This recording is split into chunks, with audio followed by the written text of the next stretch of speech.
Kentucky there. That is the lane. And Bagger, you can tell them what Yes, that man, let me name. take it from there now, because one day I used to work at Graphic Arts.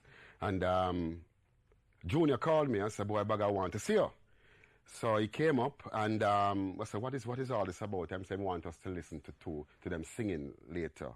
So when I went up to Parry Road, which is in Kencott, they were singing on nice harmonies. So I said, boy, I don't want a lead singer. He said, then what do you think you're here for? That's what you're there for. That's what you're here for. So that's how I joined the group in 1973. And after that, we lost a member, Leroy Bennett, and we went for Leroy Palmer. Then we lost Junior Jenkins. And we went for Mikey Bennett. That's how it got. Then we lost Roddy Manning and we went for Diego Tucker. Yes. So this is the final four. Bless. This four has been together since 1983. Yes. Yeah. But although Home T4 was around before, the four that Jamaica knows is really are really myself, Bagger, Mikey Bennett, and Roddy Manning. Diego's been here for maybe 20 years. From 83. Many 20 years. years. From 83, that's what I said, 83. It's a long time. Yeah, longer than most of the other guys. Yeah. And as it is now, it's 2 KT singers And one Kingston. and 2 Kingston College singers. I came into the group a little later than these fellas, but I think it's a KC thing really, you know, but the seed is kind of funny. So we just make it go with the KT. No. I will call it so for a time, you know. Him broke it out the thing here. Actually, it was Hometown 4. Yeah. That's what it stands for. That's right. Hometown 4. And it started because, as Jonas and Roddy would probably tell, there was this little guy who used to take up him strong drinks. And every time he would pass the kids from that area in Kencott, and so then he said, Home Tea Corners. Home Tea Corners, meaning hometown corners. And because 4 of them started the group, they decided to call the group Hometown 4. Now, because the numbers change in the group now, we drop the 4 and make it into Home Tea, which it have us now, we are open to many more changes.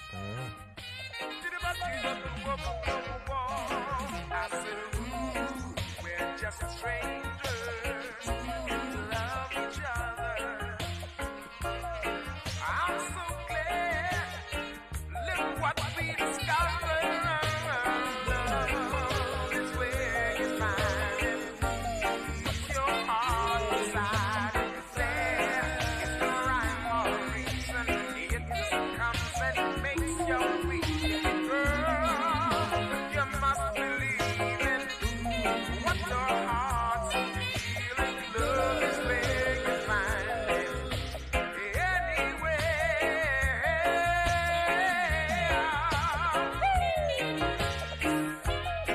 What's this mystery I've been captured in? I can feel the glow of love touching on my skin. When I'm close to you, there's a feeling from deep within. Only heavens will by your side. We're just strangers who love each other. I'm so glad. Look what we discovered. Love is where you find it. Put your heart beside it. There is no rhyme or reason. It just comes and makes you weak. And girl, you must believe in what your heart is feeling. Love is where you find it.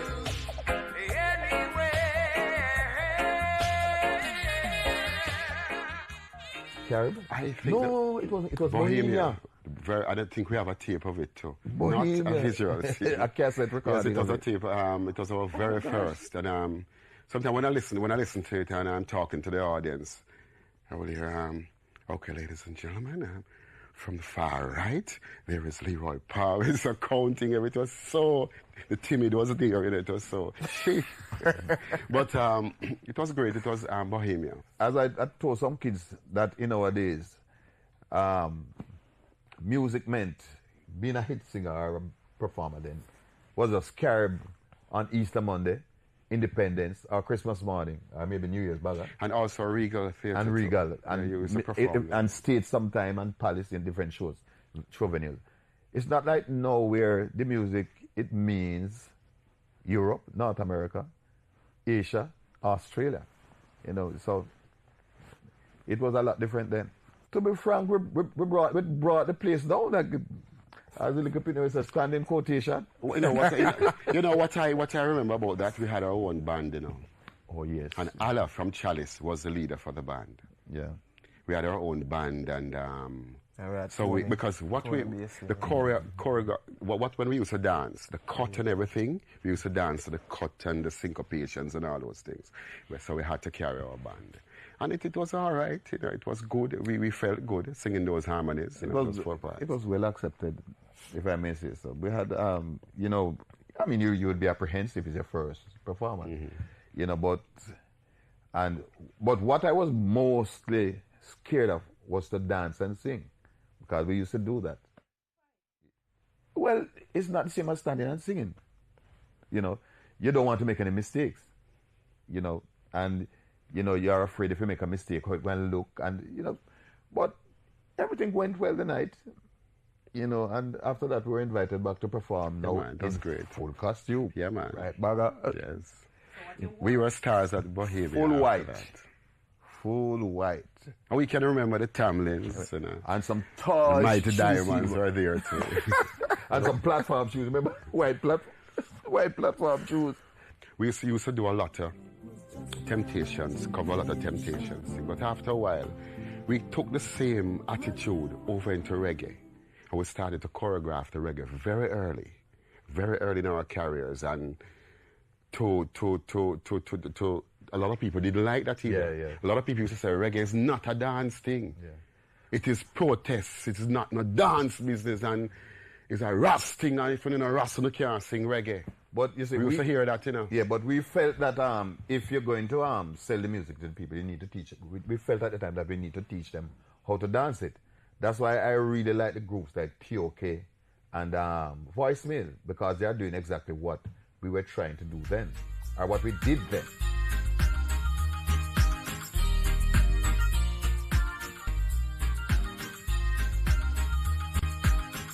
I personally never did any voice training. I'm a countryman by birth. Yeah, I'm country. Countryman live at Kingston.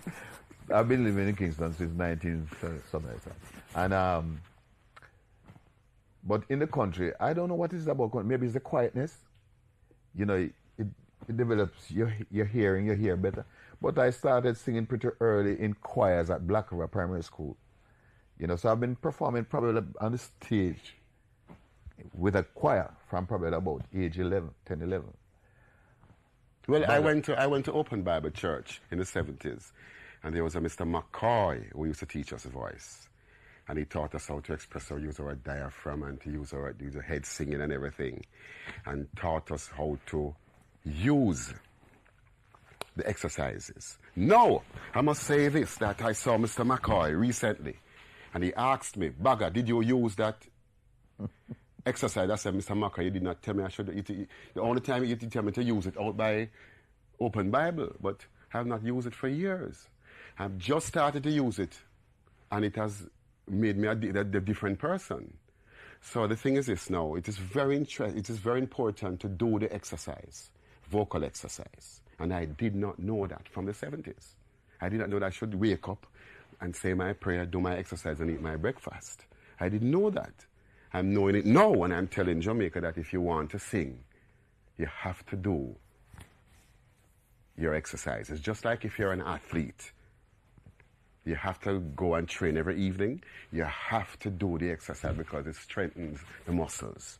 And we did not know that then. I think, though, that all of us had an experience in doing exercises. We probably were not as vigilant on it, but we slowly built up. And after a while, all the voices became very strong. I must say I've seen groups, in our age group, people from our era, who come back on stage and don't sound that wonderful. And it's not because they can't sing. And it's because they just took it for granted and figured that they could just go on stage and sing without any preparation. No, you have to. Just like it would be like an athlete going to run without preparation. It doesn't work. You know, I remember we did a show recently at the Pegasus, and some people who had not heard us for years came to us and said, "My goodness, but you guys sound just the same way." The reason for that, when we got back together, because we were off the scene for a while and started rehearsing at the studio, we used to go and rehearse every day at about 9 o'clock, Baga. Mm-hmm. And we used to do exercise before, and it has helped us tremendously. Though times are rough and things are tough, you've got to give it all you've got, whether you're black, white or not. Sometimes that's smooth gets the wrong mood. It's for you to understand and be a better man. You've got to fight for what you want. Never give up, no you can't. Go for broke, don't give up. Aim for the top. Believe in yourself. Strive for your goal. 'Cause you've got to stand tall. If you want to have it all, aim for the sky. Let the rose fly. 'Cause no matter what you do, if you want to get through, believe in yourself. Believe in yourself. Though friends may laugh and put you off, ignore it, my dear friend. You got to see it to the end. Your spouse may put you down. Never wear a frown, 'cause you know just what you need, and you know you must succeed. At all times, be confident. Display what you're made of. Always be resilient. Show all the good stuff. Believe in yourself. Strive for your goal. 'Cause you've got to stand tall. If you want to have it all, aim for the sky. Let arrows fly. 'Cause no matter what you do, if you want to get through, believe in yourself. It is your life. It is your life. You can achieve paradise if you make the sacrifice and rid yourself of all the strife. Assert yourself, regain your voice, remove from the debris, shake loose the enemy. 'Cause you are number one. Believe in yourself. Strive for your goal. 'Cause you've got to stand tall. If you want to have it all, aim for the sky. Let arrows fly. 'Cause no matter what you do,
Well, it was not computerized at all. At that particular time, you have to bring in all the musicians. Everybody that Sly was there. We have Keith from Chalice. We have Stevie Golin from Stevie G and Ozzy D. We have Mikey Chung. We had Jeffrey Chung. We had Robbie Lynn. And we have Mikey Wallace too. And all the people would go in there, we would sing the songs to them. And they would, at that particular time, just listen to the song and just build the track for it. And you allow everybody to freedom. Just do what you have to do so that we can get a different vibe to the same song. And the Sly would lead, and Sly would lead with the drum, that like a metronome. Very, very steady. It was great. Very interesting too, to sing with those musicians who were the top musicians of the time.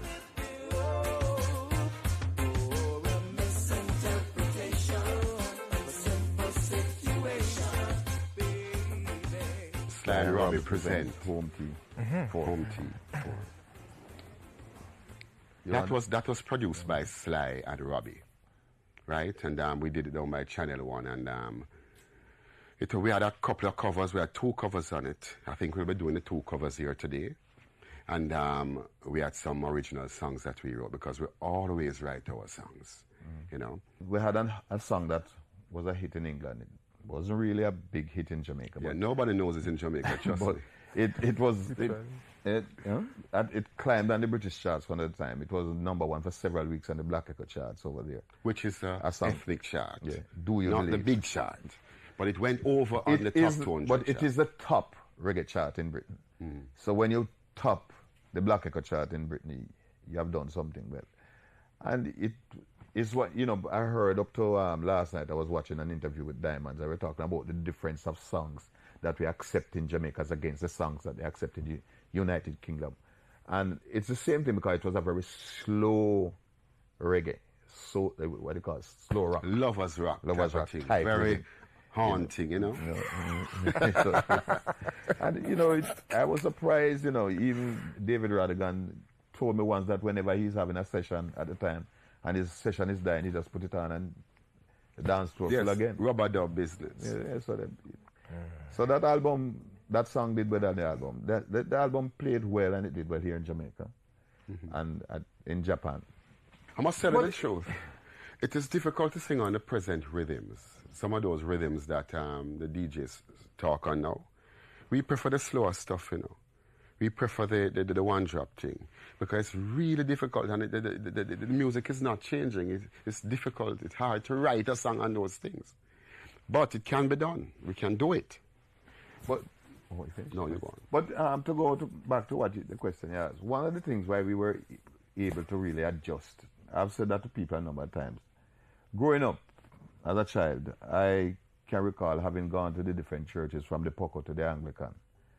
And you know the music is totally different in the different churches. From the Clapham churches, I've been to Clapham, I've been to Salvation Army, I've been to Poco, I've been to Methodist, I've been to Holiness, Anglican. I've been to the Grace, I've been to all of them. And it's different. And when you get exposed to these things as a child, you absorb some of it. And in the old days, really, why am I saying the old days? In those days, when a group had to be able to do everything, you know.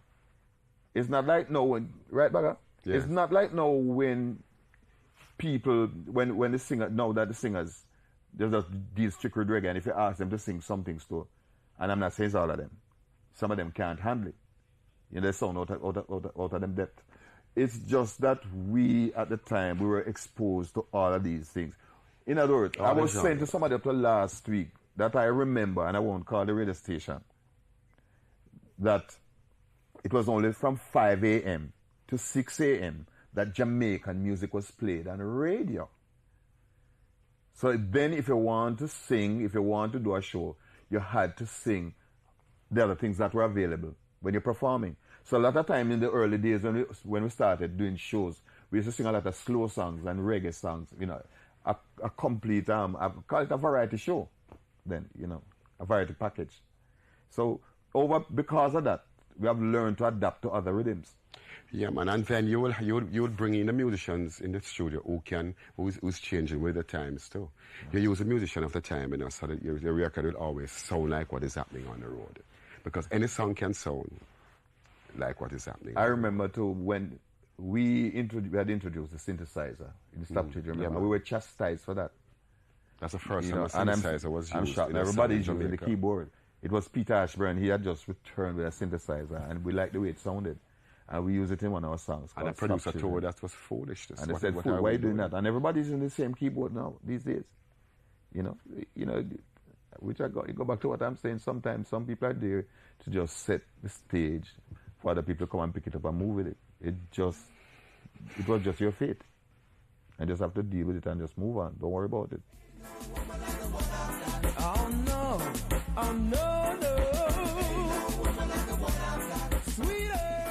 Well, it was all enjoyment. All of it was enjoyment. And at that time, we were beginning to build our repertoire. So it was quite a nice experience. And I think the group left a really good, how would I put it now? A really, really good time. Because we have been going now for maybe about, 6, 7, 9 months? Prior to that, it was all go. It was a very eclectic show, which with some songs, we did some Marleys, some of our songs. We went into jazz, and when we did the jazz, we would change clothes and all that. It was a very interesting show. And we do the DJ thing because, we have our DJ thing, with the Shabba. Although my name rhymes with Shabba, so me's a Shabba in the group. We don't have Shabba, but we have Baga. It is not easy, but it is easy for us. It's something we've because, been doing. Yes, we have been doing for years. We were trained for. Yes. You have to be able to talk. You have to be able to make the people comfortable, not abrasive, and Yeah. They're supposed to feel comfortable, and the type of songs that you choose is. It mustn't be that hard on them and all them type of things. And I think we suit cabaret. A lot of people don't like that. Don't like to say that they want to do cabaret, but that is where we are. And we do a good cabaret. You remember when we used to rehearse? We used to rehearse at the Tom Redcom Library in those days. And we used to go on Sundays like from about 10 a.m. until about 5 in the evening. And any show that we had to do, we would rehearse the show in the order of the show. Talk in between. Rehearse, not necessarily say the exact thing, but say something in, you use the idea that you want to use on the show. And we'd rehearse everything. We'd rehearse with even, we used to use these chairs as mic stand because we never had mic stands. And that's why a lot of people who believe it's easy to sing and dance end up being on the outside when they are supposed to be on the microphone because they didn't use a mic stand when they were rehearsing. So it's a discipline, and we have learned that over the years. So because it's not very hard, because we did cabaret before the 90s here. We did it in the 70s also. You remember we used to do, we used to go every other week. Dragon Bay we used to do, which is now Beaches, Runaway Bay. It used to be Runaway Bay Hotel. We used to do, what's the name now? Starfish. It used to be Triller on the Beach Club. We used to be there too. So we used to be at those, and we used to do Windham. Whatever the name was at the time. That was New Kingston. And we used to do Talk of the Town, Pegasus also. So we used to do a lot of shows, a lot of those type of shows.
nation, it couldn't run England. Shabba Ranks. Lots of energy. So much energy that sometimes we in the group have to walk by him and pull him back a little. Just hold out the energy a little. Yes, and we did one with Cutter Ranks, and we did with Cockatee too. Yeah. If I want tea, are they one Cockatee?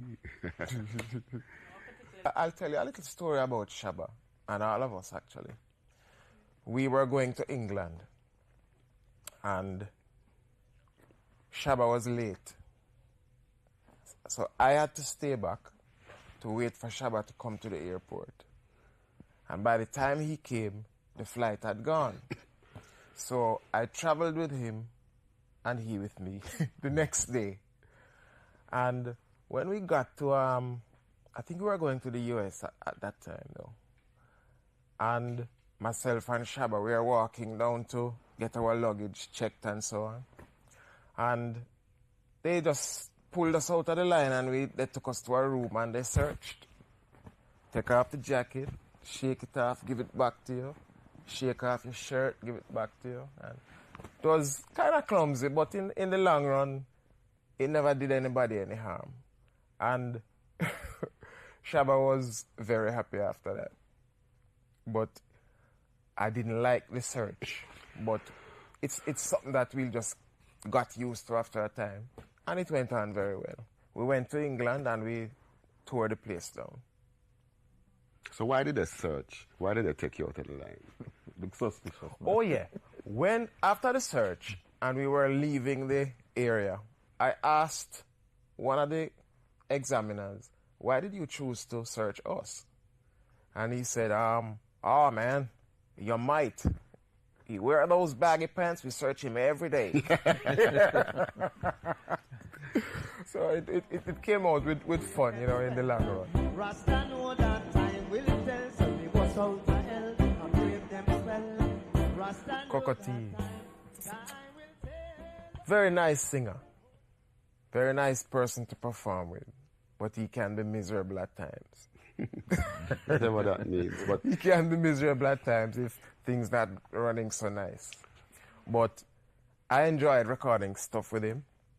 I think the rest of the group also enjoyed recording with and there's Cockatee. no such thing as a number one record. When you're on the stage, it is phenomenal.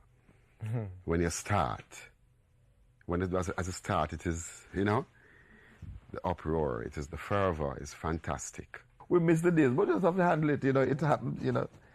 I mean, let's face it, as entertainers, as performers, as I said to somebody said we should stop. I said, look, as long as I enjoy going out there and sing, I continue to perform. I'm not going to let anybody tell me when not to.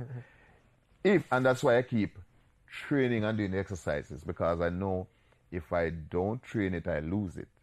So we keep rehearsing and we keep doing our exercises to keep the voice trim, you know. We're at half the age of Kenny Rogers, and he's enjoying himself.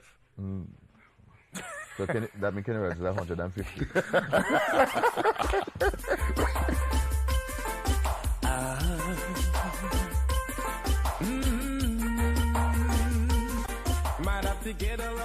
As I always said to some people, unfortunately, some people are there to open the door or just, you know, start something, and then the other people come in and just That's how life. That's how life is. That's what you know? we're here. We were here to do that. Some people get praised and some get raised. It is, and it's life, and you have to accept that. That's how life is. And I'm not trying to say now that I regret that. If I had to do all over again, I would do the same thing, because that is what I like. I love music, and you know, and I, contrary to popular belief, we have no grudges against the youngsters, no, because of what they're earning. Because in our time, we earned our money, and that was the money of the day. But a lot of things has changed since. You know, at that time, the business wasn't as big as it is now. So we just have to accept what we got then and just move on and just say that was our time. I think one of the problems is a lot of people don't know that we're still active, you know. It might sound strange, but a lot of people say, you guys, I'm tired for people to ask me that, what are you guys doing? We actually have an album out right now. Yes. If you go to the website cdbaby.com, you see Home Tea Stronger Now. 16 tracks on the album. And we will be touring on that album soon.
You're messing me around. My most memorable moment was my first tour with Home Tea 4 when we went to Los Angeles, California as an unknown group. Yes, that was great. On a show that we weren't even advertised. A show that we paid our way to go there. A show that we stayed with friends. In other words, we provide all our accommodation. We did everything because we felt that we needed the break. And all we did was rehearse with the band. So we weren't on no poster. We didn't even get per diem. Nothing. And when we did that show, it was at UCLA. and we brought the house down. Remember Bagger? Fantastic. It was fantastic, man. And after that, we did a number of cable stations. This guy, Roger Stephen, searched for us because he was there and he never stopped until he found us. And we did an interview. I think the radio station at the time was owned by Steve One. I think it was KCRW. Is the name of the station, right? It was also Mota's first time in the first show abroad too. I remember he came out without shirt and without shoes. Yeah. It was very cold and people said, wait, who is this man? And he did a fantastic job. Yeah. That was, my finest moment was that time too. But surprisingly, it is of a slightly different nature, different itch to it. I was in the changing room with Steel Pulse. We shared the same changing room. We were in the bottom of the changing room. They were up the top. And there's a lady came in with a camera. Now, I do other things too, you know. I'm a graphic artist. I'm not a meddler. I am a serious business graphic artist. And I was at the back, and she came down and she was talking to Steel Pulse, and then she came over to Home Tea, and she said, who are you guys? And Roddy, I remember Roddy said, well, my name is Roddy from Home Tea. And Mikey said, my name is Mikey. Leroy said, Leroy from Home Tea. And she came to me and said, so what's your name? And I said, Bagger Case. And she said, what? You are Bagger Case? Universal Level Light Bagger Case? No, when you say Universal Level Light Bagger Case, it is only a graphic artist would understand. And a graphic artist, not a computer graphic artist. That's the type I chose to use. And she would say, you are the same person? You remember? Yeah, and she said, my God. I said, what is it? What is it? He said, but because I used to work for VP at the time, I used to do all the album jackets. Number of people, man. All of them, you know. Joe Gibbs. Yeah, man, I know about VP. I used to do all the album jackets here. And she knew my name on the back of the jacket, Bagger Case, and I used to use Universal Level Light. But what she told me is that she did her thesis by copying my work.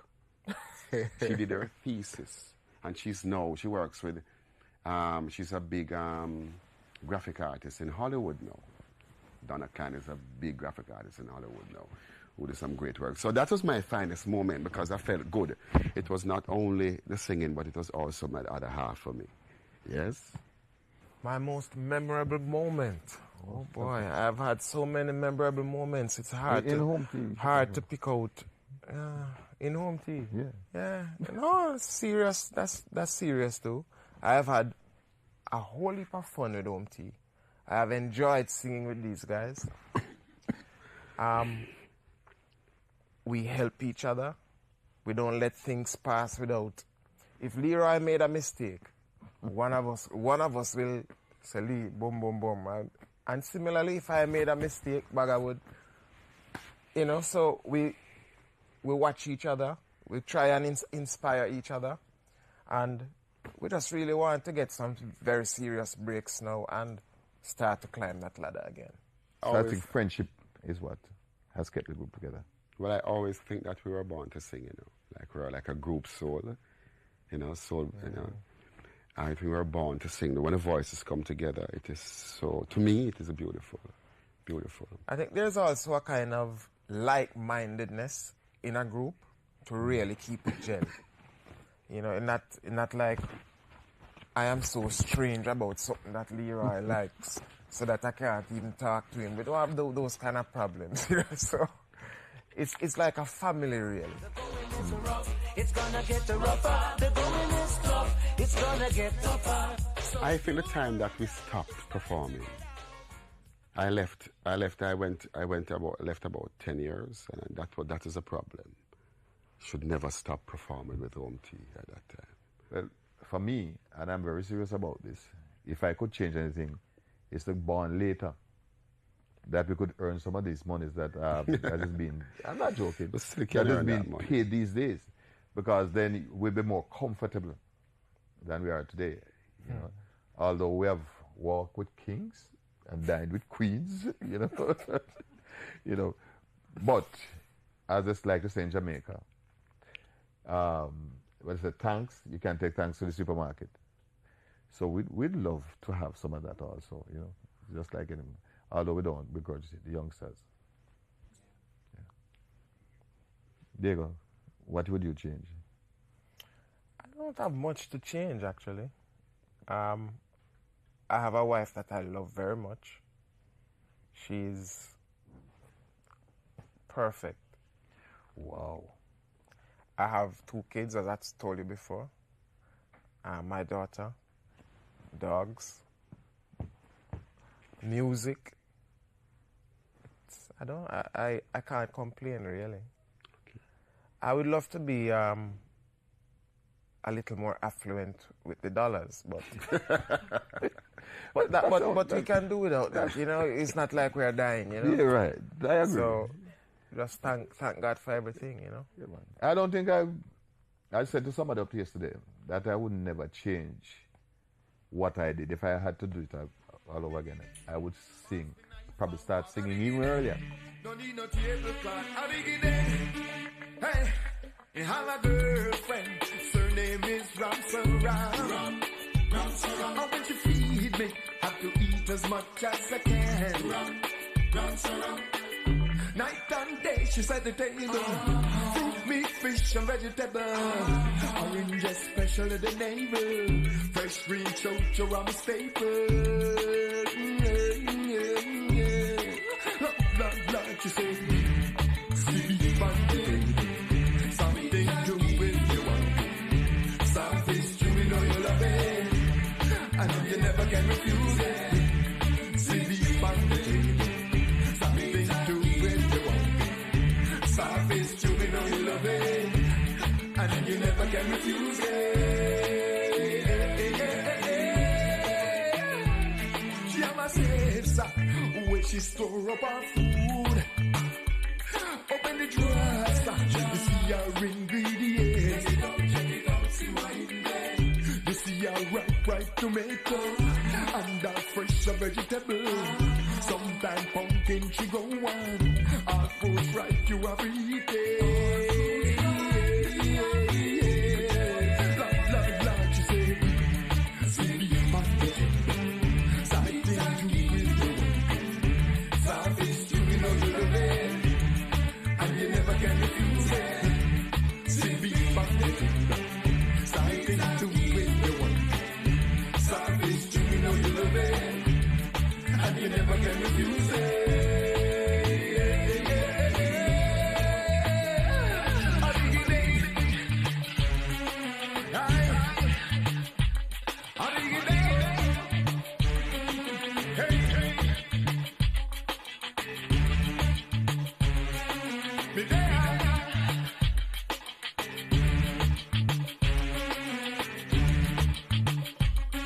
Every morning, you want wood in the backyard. Pick up me roaster, cause that is my reward. Sometimes she give me hot dog side, sometimes rap on the side. My girl is a cheerful giver, something to do with our liver. Lord, she say, sleep on them. Something to do with the one. Something's true, you know you love it. And you never can refuse it. Sleep on them. Something to do with the one. Something's true, you know you love it. And you never can refuse it.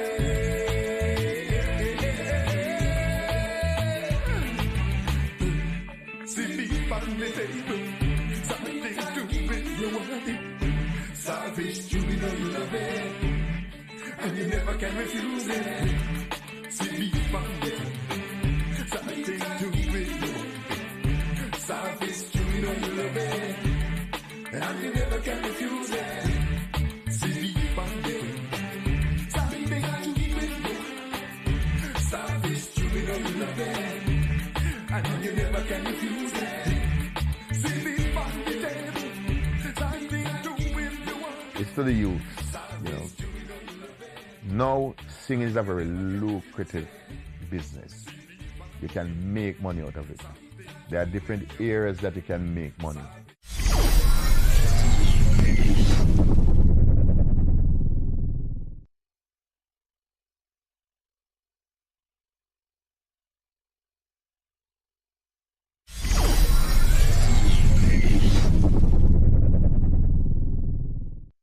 Jamaica Gospel Star is a celebration of awesome talent.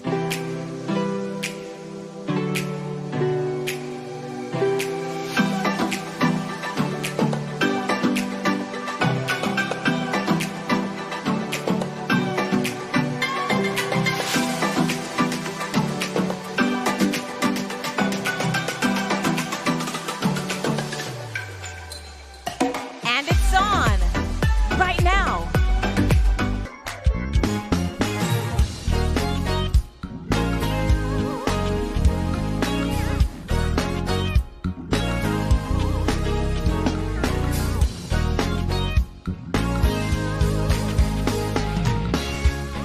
Welcome to Jamaica Gospel Star, a production of the Jamaica Cultural Development Commission, JCDC, an agency of the Ministry of Culture, Gender, Entertainment, and Sport. I'm your host, Basilia Barnaby-Cuff, and I'm so happy to be here with you. The talent on this show is amazing. This week, they're going to drop it in a reggae dancehall style. But before all of that, let's see our top 10 finalists in a different light. Things got off to a picture-perfect start at the photo shoot for the top 10, and they got to shine on the red carpet with star treatment fit for a Jamaica Gospel Star. Oh my God, it's just something amazing that God has truly prepared for me, and I'm so grateful, I'm touched. I mean, we are a chosen generation, a royal priesthood. So step out indeed, after all. Now, I have never had my face baked before, so this was pretty cool. It's the first time I'm doing a photo shoot, so it was really exciting for me. We were taken out of our comfort zone to do crazy things, but listen, Jamaica, just look out. It's going to be amazing. We're stretched a lot and I had to learn a few new poses. The whole photo shoot got us expressing who we are. It was all about being expressive. It has been one of those days where you turn another page on your journey of discovery. It's a new experience. I have been in the competition before. I've never seen one like this. Thank you, JCDC. I love this. I had a ball, had some laughs, and had the opportunity to share my looks with you guys. Looks like they could definitely get used to that. Tonight, reggae and dancehall gospel take center stage. To be a real Jamaica Gospel Star, you must scan the boat, not true? Let's check in on the rehearsal time with our finalists. The Reggae Dancehall Edition. Run it!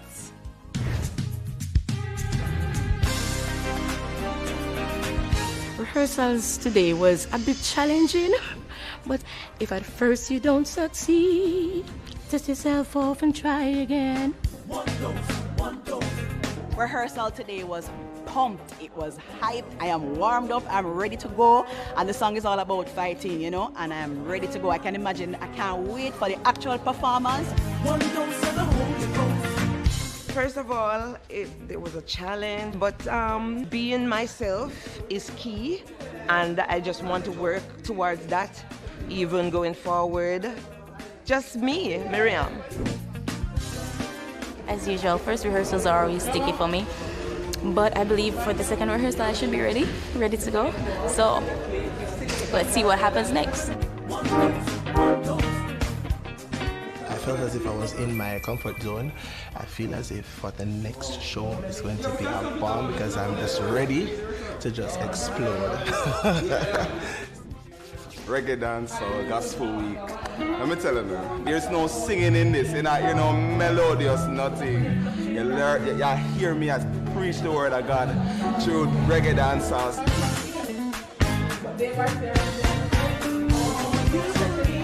Even though I was well out of my comfort zone, I enjoyed singing the song and singing with the band, and I learned to just let out.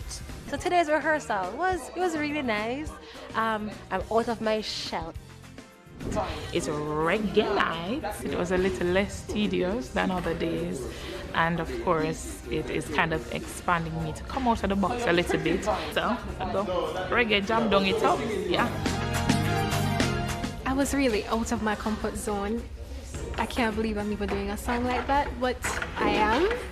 So, can't wait for you guys to hear it. I love it. Them ready. You ready? I hope you are. It's now time to hear from Carlington Watson. Lord, I'm interceding for your people now.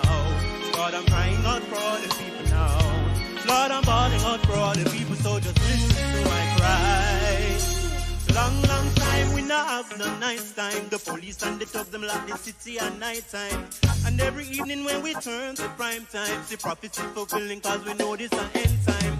The Bible tells we said the people them did have to suffer. And every time we turn to now we see the dirty tougher. And all the wicked and the righteous things getting tougher. So the Father we are suffer, Father God help, Father God help. For all the youth them in the struggle, in the ghetto, in the slum, no help, Father God help. For all the mothers we are born and still I'm mourn because I really need help, Father God help. For all the fathers we are work so hard and still can't find the food to eat, help, Father God help. We interceding for your people, Father help me now. For all who think them have no hope and no future, just give your life to Jesus Christ, now watch them your youths, yeah. Love your family, love your neighbors, love your enemy. That is how the Father tell you it's supposed to be. The things that wickedness about, well, you know see wicked yet. And when you hear the roll, I come and show you never regret. And when you hear the roll, I come and show you never get left. Let Jesus Christ clean up your mess now, Father God help, Father God help. For all the youth, them in the struggle, in the ghetto, in the slum now, help, Father God help. For all the mothers, where you're born and still I'm home because I really need help, Father God help. For all the fathers, where you work so hard and still can't find the food to eat, help, Father God help. We interceding for your people, Father help me now. We interceding for your people, Father help me now. We interceding for your people, Father help me now. We interceding for your people, Father help me now. We interceding for your people, Father help me now. It's the first time I'm actually doing this type of performance. I mean, a lot of people would be like, wow, Carlington DJing and so on. How I feel about it, I think I could do a lot more, as the judges say, in terms of conviction and so on, put out a little more energy. But I'm actually proud of myself for doing this, for really stepping out of the box and stepping out of my shell.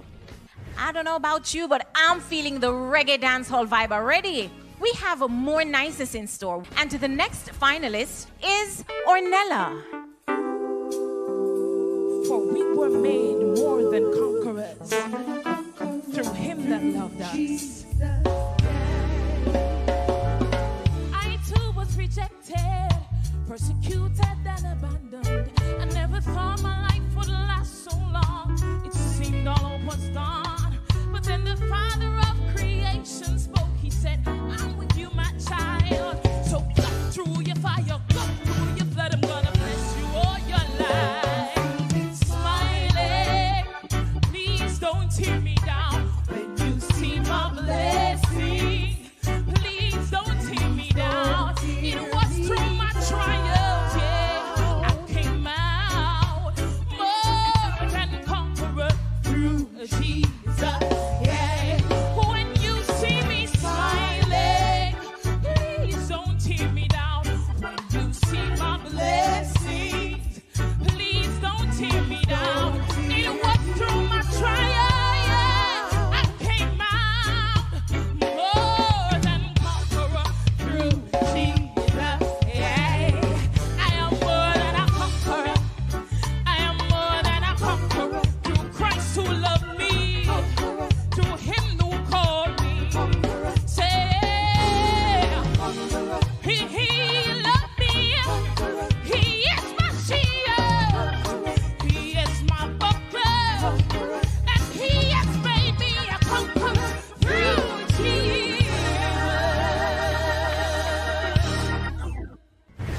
This was Reggae Night, and I'm feeling good. So this was Reggae Night, and yeah, I feel good. I really feel good about this night. It is what's in us as Yardie, and they say that God loves reggae, and we feel like we heartbeat to the reggae beat. So tonight I got to come out of the shell a little bit and drop it on the floor. It was really good. Them are going good, not true? Yeah, man. And right now, here's Kadeen Smith.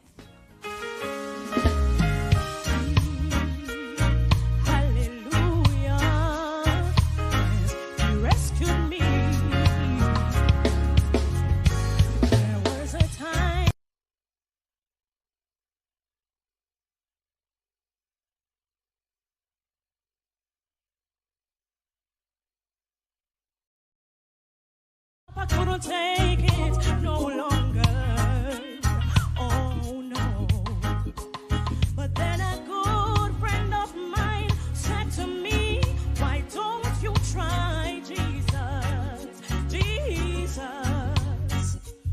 He's a rock of all ages. He is willing and able to save us. Now I'm happy to tell you that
My performance this evening was an awesome one. It was a spirit-filled one. I felt the anointing of God.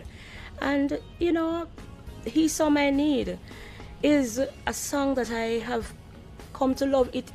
It's really a testimony. Up next, Dania is in a militant mood.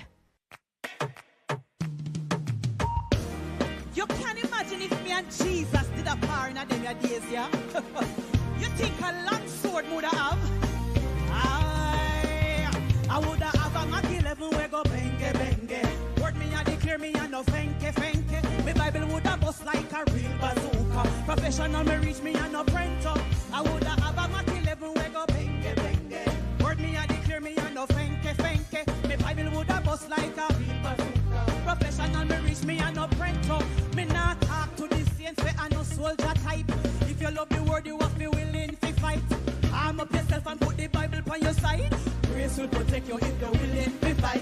When Joshua tell the sun say fi shine in the night, the sun out there shine because I fight him a fight. Like Joshua David Paul, make your spirit ignite. Sword on your armor, a fight we a fight. Coulda have a Mac 11 we go benge. Word me a declare man and no fenke fenke. Me Bible woulda bust like a professional me reach me and no prento. I woulda have a Mac 11 we go. Word me a declare me and no fenke fenke. Me Bible woulda bust like a real bazooka. Professional me reach me and no bang bang. So me Bible bust like a gun. Bust one me bust cancer run up and down. Diabetes still a run come. Me bust another one and feet back up and run. Fornication stopping on your track. Backslider, please come back. Happy the throne of every devil trap. Bang, bang, a bang, bang. Woulda have a Mac 11 we go. Word me and declare me and no fenke fenke. Me Bible woulda bust like a professional me reach me and no prento. I woulda have a Mac 11 we go. Yeah. Word me and declare me and no fenke fenke. Me Bible woulda bust like a real bazooka. Professional me reach me and no prento. A bang bang. I'm feeling very happy. I'm giving God thanks. It was good. I really prepared for this. I mean, Jamaica would have never seen this side of me because I love the ballads and the strong singing pieces. But this is another side of me that I really got a chance to show Jamaica, and I really, really enjoyed it. And I really think that Jamaica enjoyed it as well. It's the Reggae Dancehall Edition. And here's Erica Lumsden coming to mash up the place like dynamite.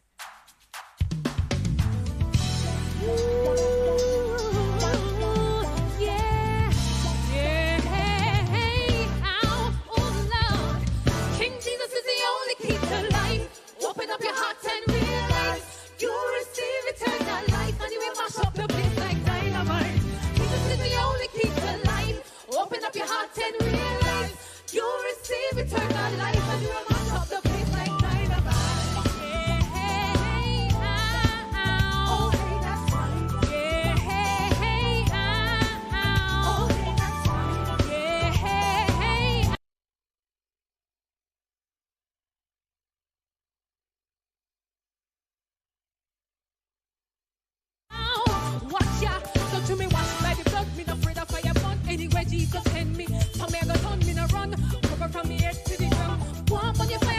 judgment come, me no fret.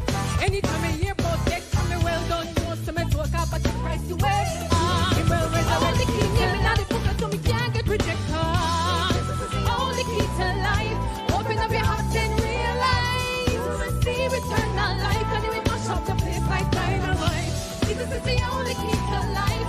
Open up your heart and realize, you receive eternal life, and we mash up the place like dynamite. I mean, not stop that so to the rhythm where I show, to the bass where I go.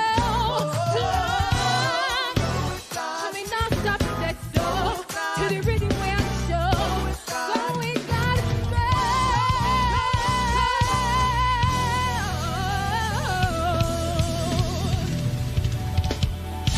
It was very much out of my comfort zone.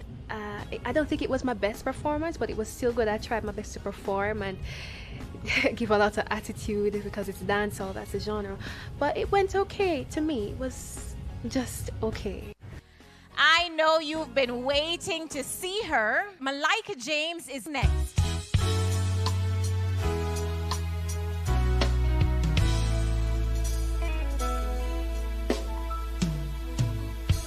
I used to walk, talk, look just like you.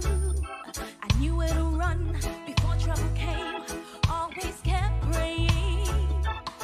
Now I was going places I wasn't sent. Was going through some changes. Staying away from you to distraction. I was true. My thoughts of you were few. Oh Lord, kill my flesh, break my desires. Lord, help me thirst after your righteousness. Kill flesh now. Here I am, Jesus, 'cause I don't want to be the same. I thank you I'm not that girl again. Father, thank you for renewing my mind. Oh Lord, thank you for cleaning and cleaning and cleaning this vessel. Thank you for changing my thoughts, Lord, Lord, Lord, Lord, Lord, Lord, Lord, Lord. Thank you for cleaning me, God. Thank you for cleaning me, God. Flesh must die. Oh, flesh must die. Less of me, Daddy. I need more and more and more of you. Must die. Singing reggae is not me. I'm just mostly a worshiper type girl. So that's really what I tend to do, right? So doing this gospel reggae was new. How I feel that that performance just now, I was just really singing to God, really. I just focused on the words because it really meant a lot to me. Jamaica Gospel Star is on fire. Here to bust up the place is Darren Mitchell. This is a different one. Me and Father God apart. Wow! Buckle out like a lava grown. And I'm young, my God, I'm going to scripture like sweating lava grown. And me go past them in Maga down. Buckle out like a lava grown. And I'm young, my God, I'm going to scripture like sweating lava grown. And me go past them here. God, man, who go with your Bible now you want. What's it, cause you're not. Go with your Bible now you honor. Don't want the man. Go with your Bible now you want. Go with your Bible now you honor. You tell them anything we no line up. Loose people we Satan. Anything where light no. Is a temple that so stop wind up. Which way you are walk, make your mind up. My God, what's that? We can't to me never tell you so. Jesus was clean and a glory. And I am my leader anywhere we go. In a darkness of Jesus, a light show. Biblically, spiritually, lyrically, me flow. Him empower me with everything me know. Can't get enough of Jesus, me still want more. When the Satan attack, I just blood of Jesus. Run out with the Bible in your hand. Run out with the Bible in your hand. Don't fight the man. Run out with the Bible in your hand. Run out with the Bible in your hand. Tell him. This performance was really good. I think for the first time in a very long time that I've ministered, and I've really and truly felt so amazing. To God be all the glory, great things that He has done. And I really hope and I pray that, you know, people won't just enjoy the performance, but people would be ministered to, because you see, what me I thought about is a serious thing, you know. Listen, you have to have confidence to know that the greater one lives inside of you. He's walking beside you, and once you have this the word inside of your heart, where demon I go? Where devil I go? You just run out with the Bible there and you just bust a Psalms, bust a Solomons, bust a Jeremiah upon him and remind him who you are. You are God Pitney. It's time now for Kevina Melbourne. Jesus make me smile again. Jesus make me scream again. Jesus make me laugh again. Him teach me how to walk again. Yo, my life is like a nightmare, but my future's like a dream. Me drop it now, the me go somewhere in between. Me flesh rise up and just want create a scene. Me ask Christ to keep me heart clean. Yo, more time me think I got a small problem. Then down the road me gon' go hear them back again. Me not talk about the secret me have for them. Me wonder if them are my friend. Them me go say yo, oh Lord, you're the only one. That's why me holding on so long. Every time I play my life to my friends, them listen but them never learn the song. Yeah, oh Lord, you're the only one. That's why me holding on. Yeah. Every time I play my life to my friends, listen to me, hey, Jesus make me smile again. Jesus make me scream again. Jesus make me laugh again. Teach me how to walk again. Jesus make me again. Jesus make me scream again. Jesus make me laugh again. Teach me how to walk again. I feel really great about my Reggae Week performance. You know, I just believe that I should just take what the judges say and portray it in my next performance, because this is a process where we have to learn and, you know, apply. I feel like I did better than last week in terms of my voice, and I feel like going forward is just to get better. Them are going good, not true? Yeah, man. And right now, Raheem Betty is all over this one. Let me see the way I'm gonna roll. You ready? Come on. All right, now, how we say, cover me, under your blood. Cover me, cover me. Cover me under your blood. Cover me. When God had turned a mess into a message, now the messenger arrived. Committed to the journey, so me not go backslide. Looking through the spirit, not the physical eyes. Ooh, to God me testify. When me any work, I gotta be boss. My whole life, He endorsed. Take me from the mother, put me in the A class. When now me are the boss, you rearrange me life, I should be dead. Oh Lord, He's all over me. Hey, keeping me alive. Keeping me alive. All over me. Hey. Oh na na na. So put your hand over your head and just say, cover me, yeah. Hey.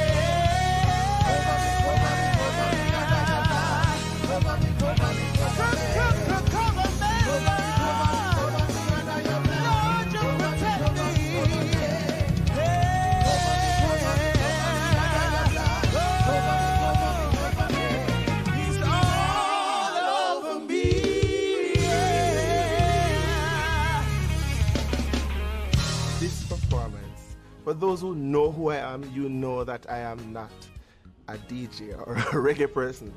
But I decided that, listen, I'm going to come out here and left a piece of stage for the others. You understand? Because I believe even if it's not your forte, just put your best foot forward so that, you know, others can see that you are trying and you're in it, you want to win. And so that's what I did when it came on to this particular genre. Well, I don't know about you, but I'm not afraid to see who's coming next. It's Miriam Madden Hibbert.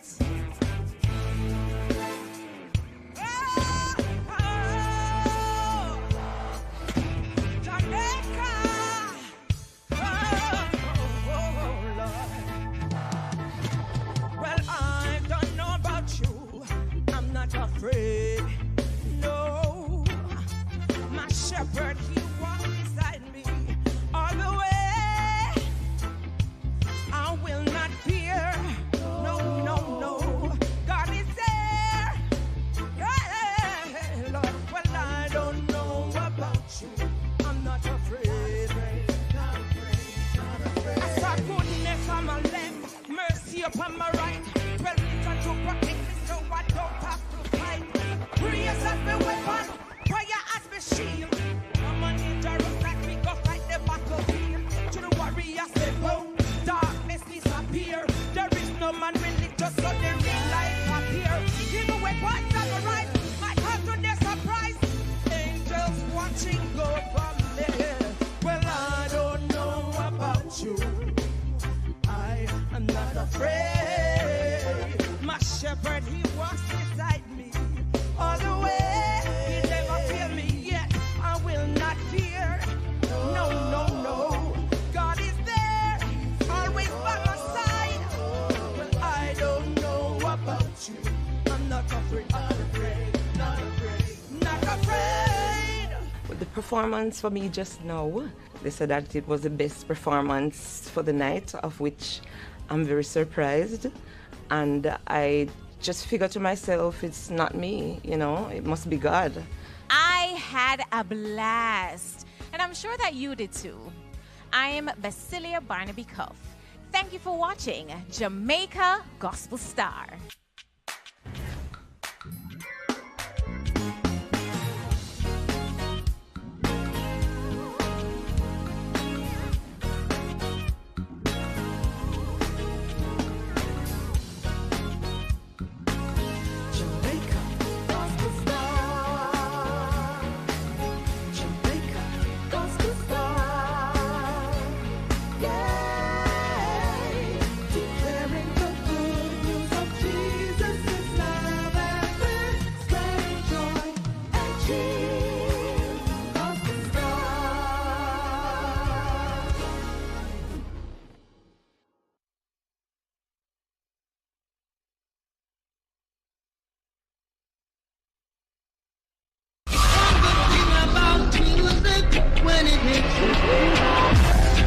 Do you have the Reggae Jamaica mobile app on your phone? No? Well, you could be missing out on news, views, interviews, events, and so much more about the impact of reggae music across the globe.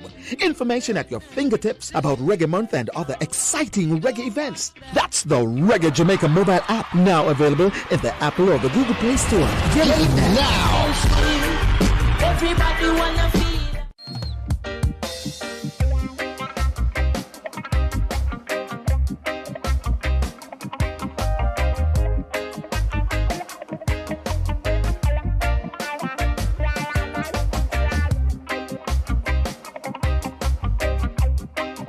For this reggae conversation, we welcome Copeland Forbes. He may not be one of the onstage stars, but he's one of the most powerful figures in reggae music.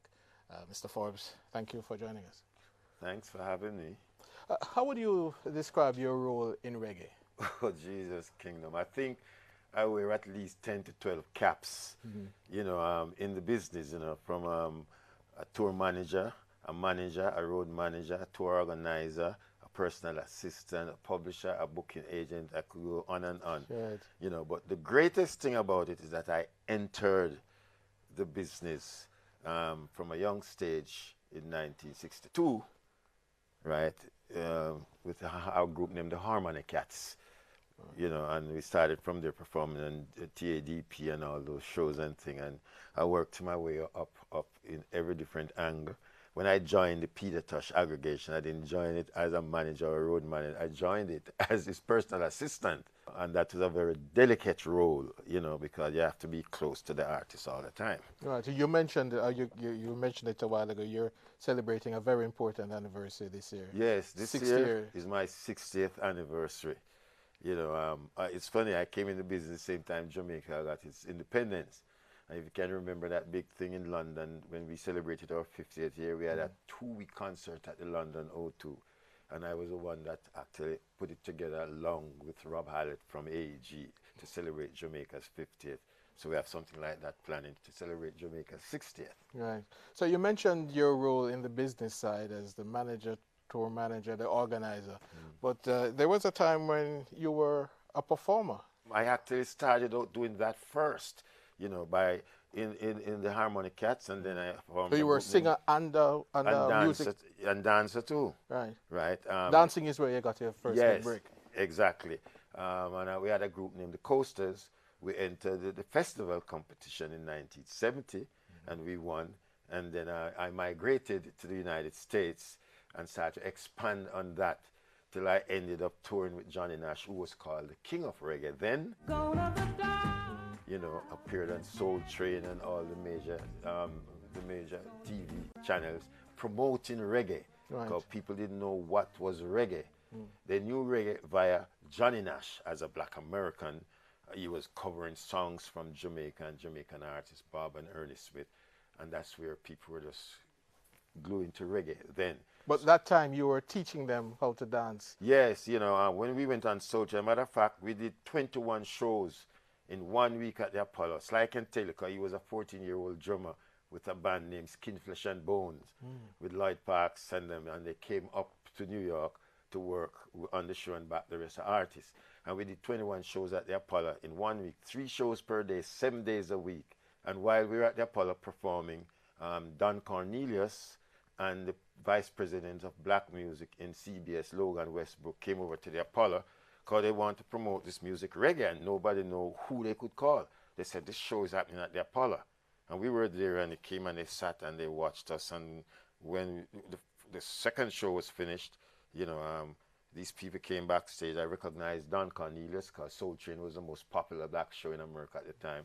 And they came up, you know, introduced myself, you know, and G. Fitzbartle was a Jamaican journalist who was very instrumental in a lot of my things in the States, and he migrated to the US, and he was writing for the Philadelphia Inquirer, so he was connected to all these people, and he was the one that got me on those big shows. And the next thing, CBS took me in, flew me out to California, you know, put us up in a 6-star hotel and Hyatt on Sunset, and then we taped the Soul Train. And my God, when I came back into New York City, it's like I was Bob Marley like then, you know. But it was a great experience, and from then on, you know, I started to move from one to the other, you know. But there was another opportunity in California, films. It started actually first in New York. I was walking on 57th Street, and I saw this building, 20th Century Fox.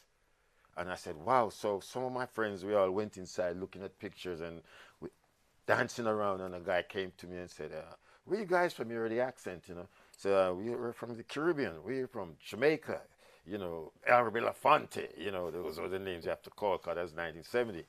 And then they said, you know, they're filming a movie, and they need some people, you know, from different islands in it, you know. You guys want to try out? So, okay, go up to the 10th floor. Went up there, about 500 people up there. Give you forms to fill out. I figured we didn't stand a chance, because we got an accent. That's first thing, and there were all black Americans there. We fill it out. They give you a script. You read it. 5 minutes, and they just said, okay, we'll get back to you later. About 2-3 weeks later, I came in from work. My sister said, oh, some Fox place keep calling here for you. So I don't know what kind of Fox is this. I said, Fox. So she gave me the number. I called. 20th Century Fox? Yes, my name is Copeland. Oh, Mr. Forbes, we've been trying to find you because you have been selected for the movie. Because when they interviewed me, you know, they said he's the lightest man in America. Survived. They said, have you had any acting skill before? I said, yes, the pantomime in Jamaica. I'm always performing at the Ward Theatre. Them don't know what pantomime, but it's a play. And I gave them all that story. So I was like a little edge in there. And then I got a part. Now, the movie that they were filming was The French Connection, right? And I got a very nice part in it. You know, in that part in Brooklyn where Roy Scheider was dressed as a police, and Gene Hackman in Santa Claus clothes, you know, and I play that scene in the bar. And that's where I actually start moving up, you know, moving from one to another. I perform at the Apollo Theatre on the Amateur Hours show, you know, and then when the Wailers came in 1973 on the Catch a Fire tour, that's when G. Fitzbartlett took me down to the hotel at 23rd Street, introduced me to Bob, you know, and then I started moving on the road with them, so I was moving that fast, you know. So you work with pretty much everybody who is anybody in reggae? Yes, really and truly. If you ask people around the world, I work with at least 98% of the artists in different capacities. Sometimes people ask me, how did I do it? How you manage to work with all these different artists? How are their characteristics? But, you know, I mean, 60 years out there in the business, if you can't gather and learn how to deal with people, you know. 'Cause I'm a people person. I was born August 1st, you know. I'm a Leo. So I'm a people person. And plus, I spent a number of years in the Boy Scout. Because that's where I must give credit to the Jamaica Boy Scout. I learned so much from them, and that's where when I started traveling. I started traveling when I was 14, representing Jamaica at international jamborees here and there. As a matter of fact, I was in Greece at one point, sharing the same tent with, it was Prince Constantine then. He became King Constantine of Greece. So he was rubbing shoulders with those people, she's sleeping in the same tent with him, and, you know, so it was a great opportunity I got. So the scouting helped me, you know, and mold me into making me self-reliant and resourceful, and could be able to fit into any category, you know, around the world. And I'm sure you must have heard that my association with the royal family. Yeah, the Queen Mother, yes, Queen Elizabeth. In 62, when we were celebrating independence, I was selected to be her official car door opener, right? So I was traveling with the royal party, you know, everywhere they went, you know, Parliament, Montego Bay, right, doing that duty, right? And I did it for the Queen Mother, Prince Philip, when he came to open the arena in 1966, and most of all, I did it for His Imperial Majesty, Emperor Haile Selassie, when he visited Jamaica in 1966. How did you get all of these opportunities? Well, you know, as I said, I'm a leader. I'm born to lead. It's Bob Marley told me that, you know, when he sat with me in 1973 in the hotel in New York. He said, when you're born? I said, August 1st. He said, you're a born leader, man. I got the first mayor for a day for Kingston. You know, I was selected, you know, in 1965. Was that a youth mayor? Yeah. At 18 years of age, I'm the mayor of Kingston. I came from a humble background. I was born in Jonestown and grew up between Jonestown and Trenchtown. And he can tell you, I have lived it. Bonnie Whaler, myself, and Master Griffiths all went to the same school. We knew each other from 5 years of age at Chatola Park School, the Little Miss School in Chatola Park. Then Bonnie went to All Saints, and then to Camperdown, and me and Marcia went to Kingston Senior, which is now Kingston Junior Secondary. So this, you know, being around all these people over the years and coming into the entertainment business, it was easy because, like, I've been around them for years. You know, I shared so much great moments. Did you live in a musical home? Was there music at home all the time? No, you know, really, my mother is Cuban, you know, right? Funny, you know, I'm a mix-up thing. You know, my mother is Cuban, my father is Irish. Cause I was wondering, all my brothers have royal name, Charles, Alexander, I'm George. And I said to my mom, why are we having all these royal middle names? And she said, well, your grandfather is Irish, so they stuck close to that heritage, you know. And my grandmother is Panamanian, you know, and I'm Jamaican. But there was no music. My mother would be singing around the house.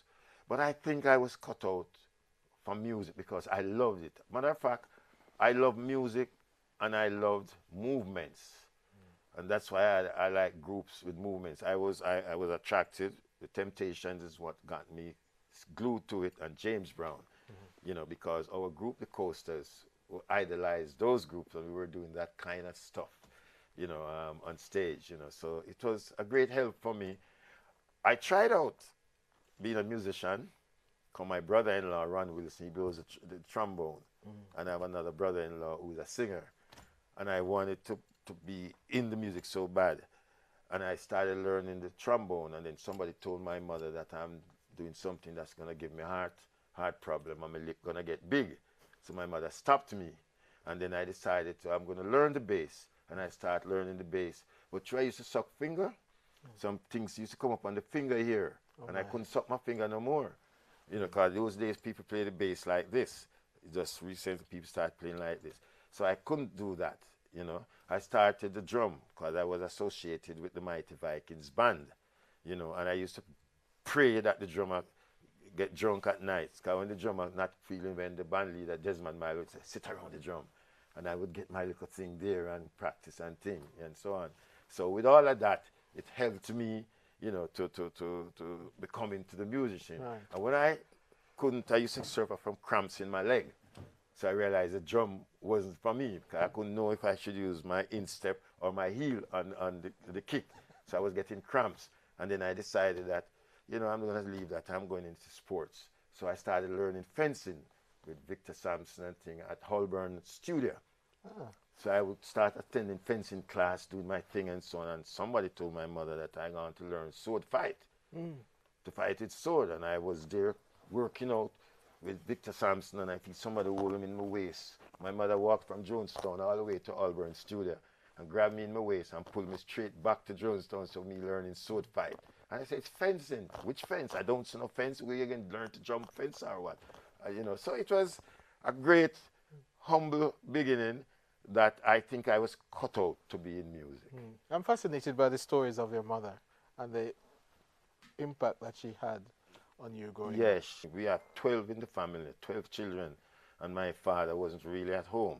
You know, my father used to come to the home, but every time he makes a trip, as I have a book coming out, I have it in it that she ended up going to the hospital because she was pregnant.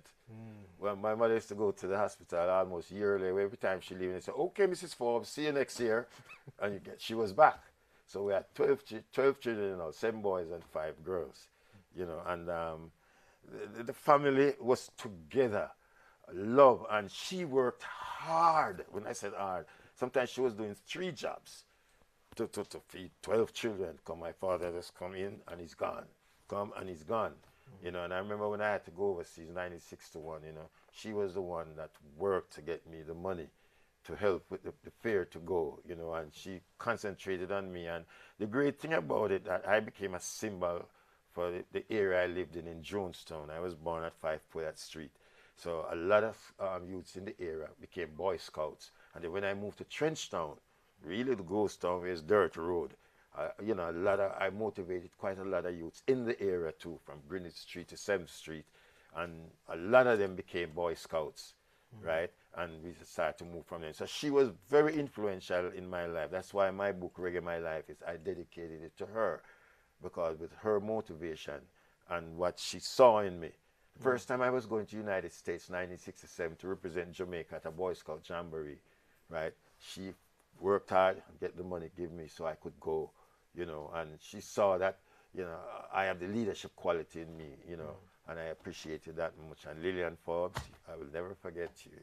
You tried your hand at the music, you tried to play it, you tried to sing it, it didn't quite work out.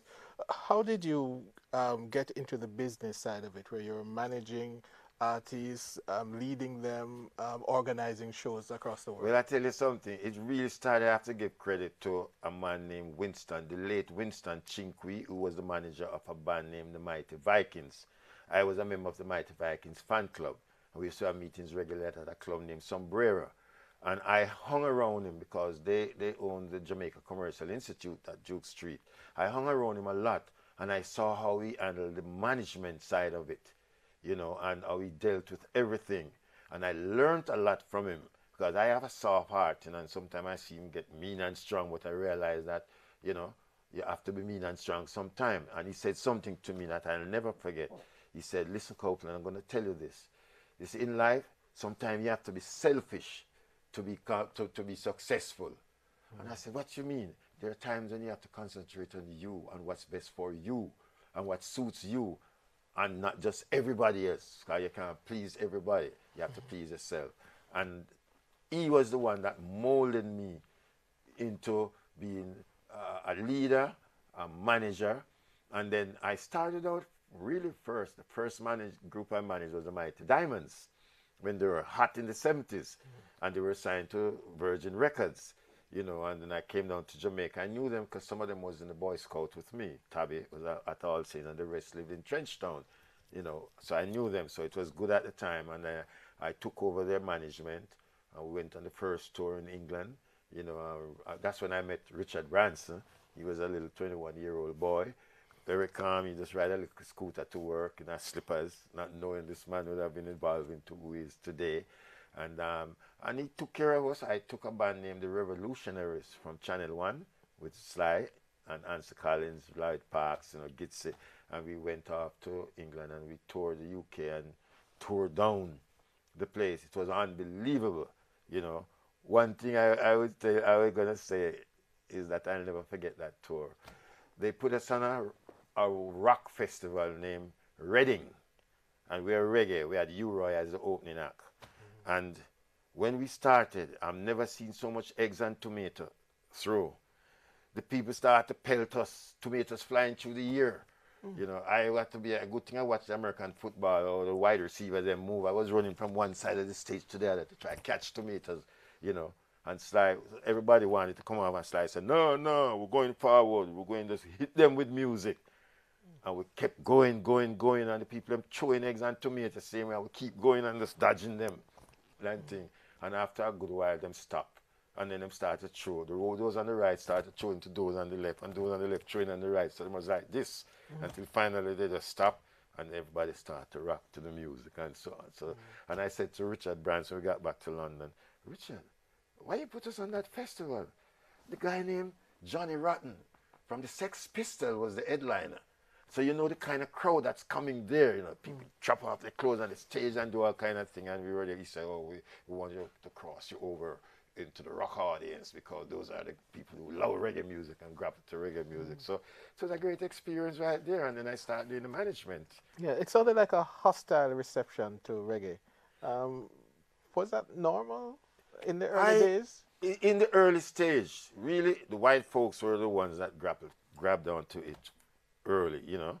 And if you listen to even some of Bob's records, you will hear all these guitar and synthesizer songs, because what Chris did, you know, is when they recorded the Catch a Fire album, he took the raw tracks to England and brought Bob over, and they overdubbed a lot of stuff, you know, that was likened onto rap music. So the music could go a step further instead of just being into this box by itself, you know, and it helped, and it grew. If you listen to most of the groups now, in Peter Tosh, when I work with them, they always have a guitarist, you know, that has that lick that, you know, can sweeten the music. And so the white folks grab onto it first, and they were the ones that were supporting the music for years. It took us a long time to get the black folks into it, especially Black America, you know. What was the problem with getting the Black Americans on? You know, they are into their rhythm and blues and soul. And I remember Bobby's touring yearly. And when after the hiatus and he came back out in 1978 and he went out to refresh the market, he saw where in his audience was still the same. So he wanted to cross into a different audience. So he decided to play 4 or 5 days at the Apollo, you know, straight to grab some of the Black Americans. And it's like it worked, but not to the extent that he wanted to, you know, and that's why he took the job to open for the Commodores the following year, the 1980, at Madison Square Garden. I can tell you this, people may not know this, but I know it. Bob didn't get any money for that show.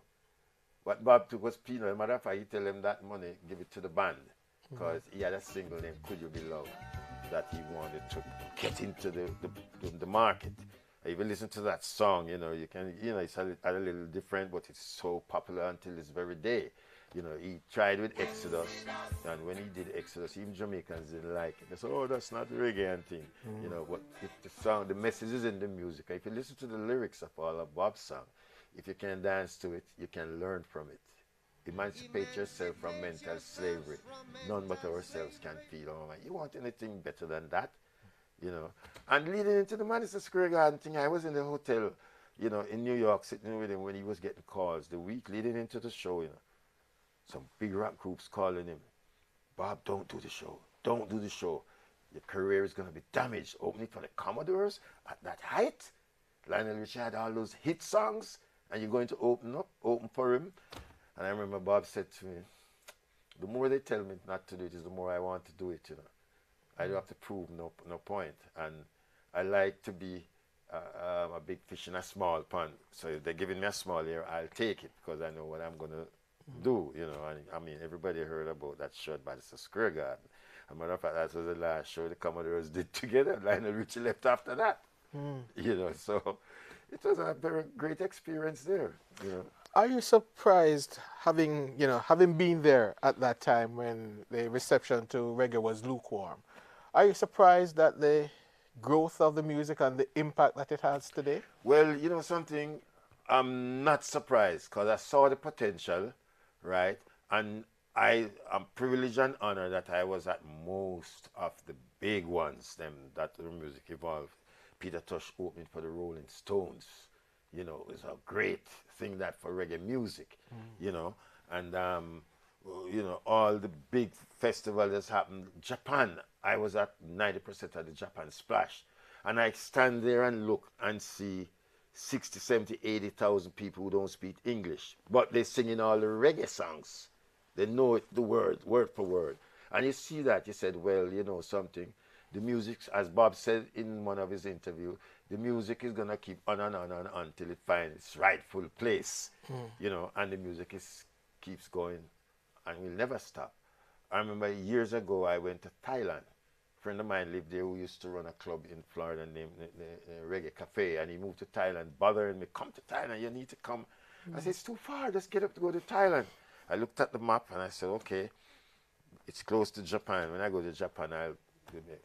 So we went to Japan with Master Griffiths, did a concerts, live wire, everybody, and then I decided to just fly down to Thailand just to spend a couple of days. My friend met me. When I was going into Thailand, going through the city, I saw a big red, green, and gold banner across the city with my name on it. Welcome Copeland, you know. And I said, wow. And he said, wait till you get for the welcome party. Whoa. Bolt was in China, mashing up, you know, Beijing, and you know, Thailand is not far away. So, you know, a Jamaican in town. And I went to the hotel, got dressed quick, you know, and he took me to the welcome party. And when I walked into this place, I was surprised. There were hundreds of people there, and ladies, Thai ladies dancing with the flowers around them. And I was privileged and honored to be introduced to a German billionaire, Nikolai, you know. And he said he had heard about Jamaica. He has never met a Jamaican, and he was honored to meet me and so on. And to put it in a nutshell, I went to spend 3 days. He took me out of my hotel and gave me a resort. He said, I love that music, reggae. Gave me a resort to stay, and I stayed a whole month, right? And then he took me to another partner of his who owned a club in Thailand in a place named Koh Samui, right? An island off the mainland of Bangkok.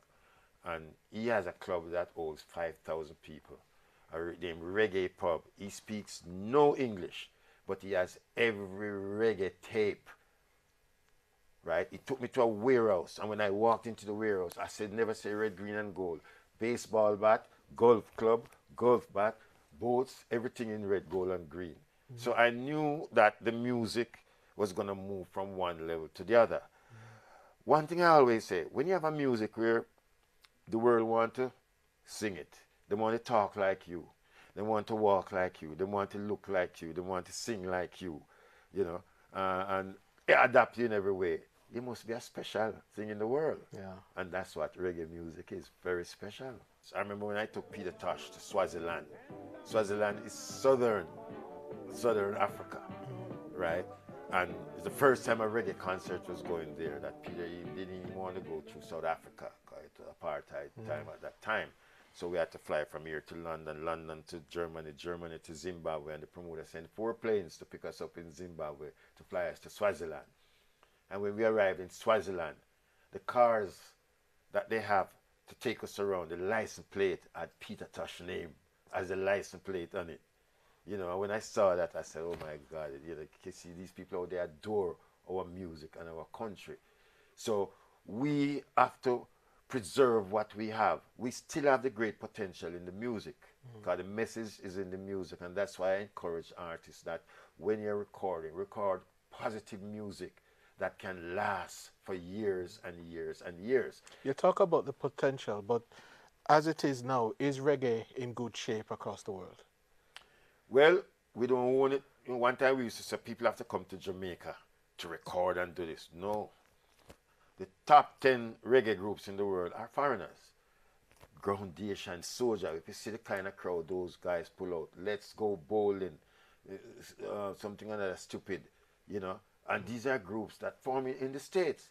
South America, most of the groups that are popular in South America are foreign reggae acts. The ones that are, the Jamaican ones that are popular, people wouldn't come to them show in Jamaica. Eric Donaldson, when he arrives in Brazil, he has to get police escort from the airport to take him in. He's so huge. Max Romeo, another big one again, you know. And I asked the promoters down there, why are the Brazilians, the South Americans grapple to those artists, you know?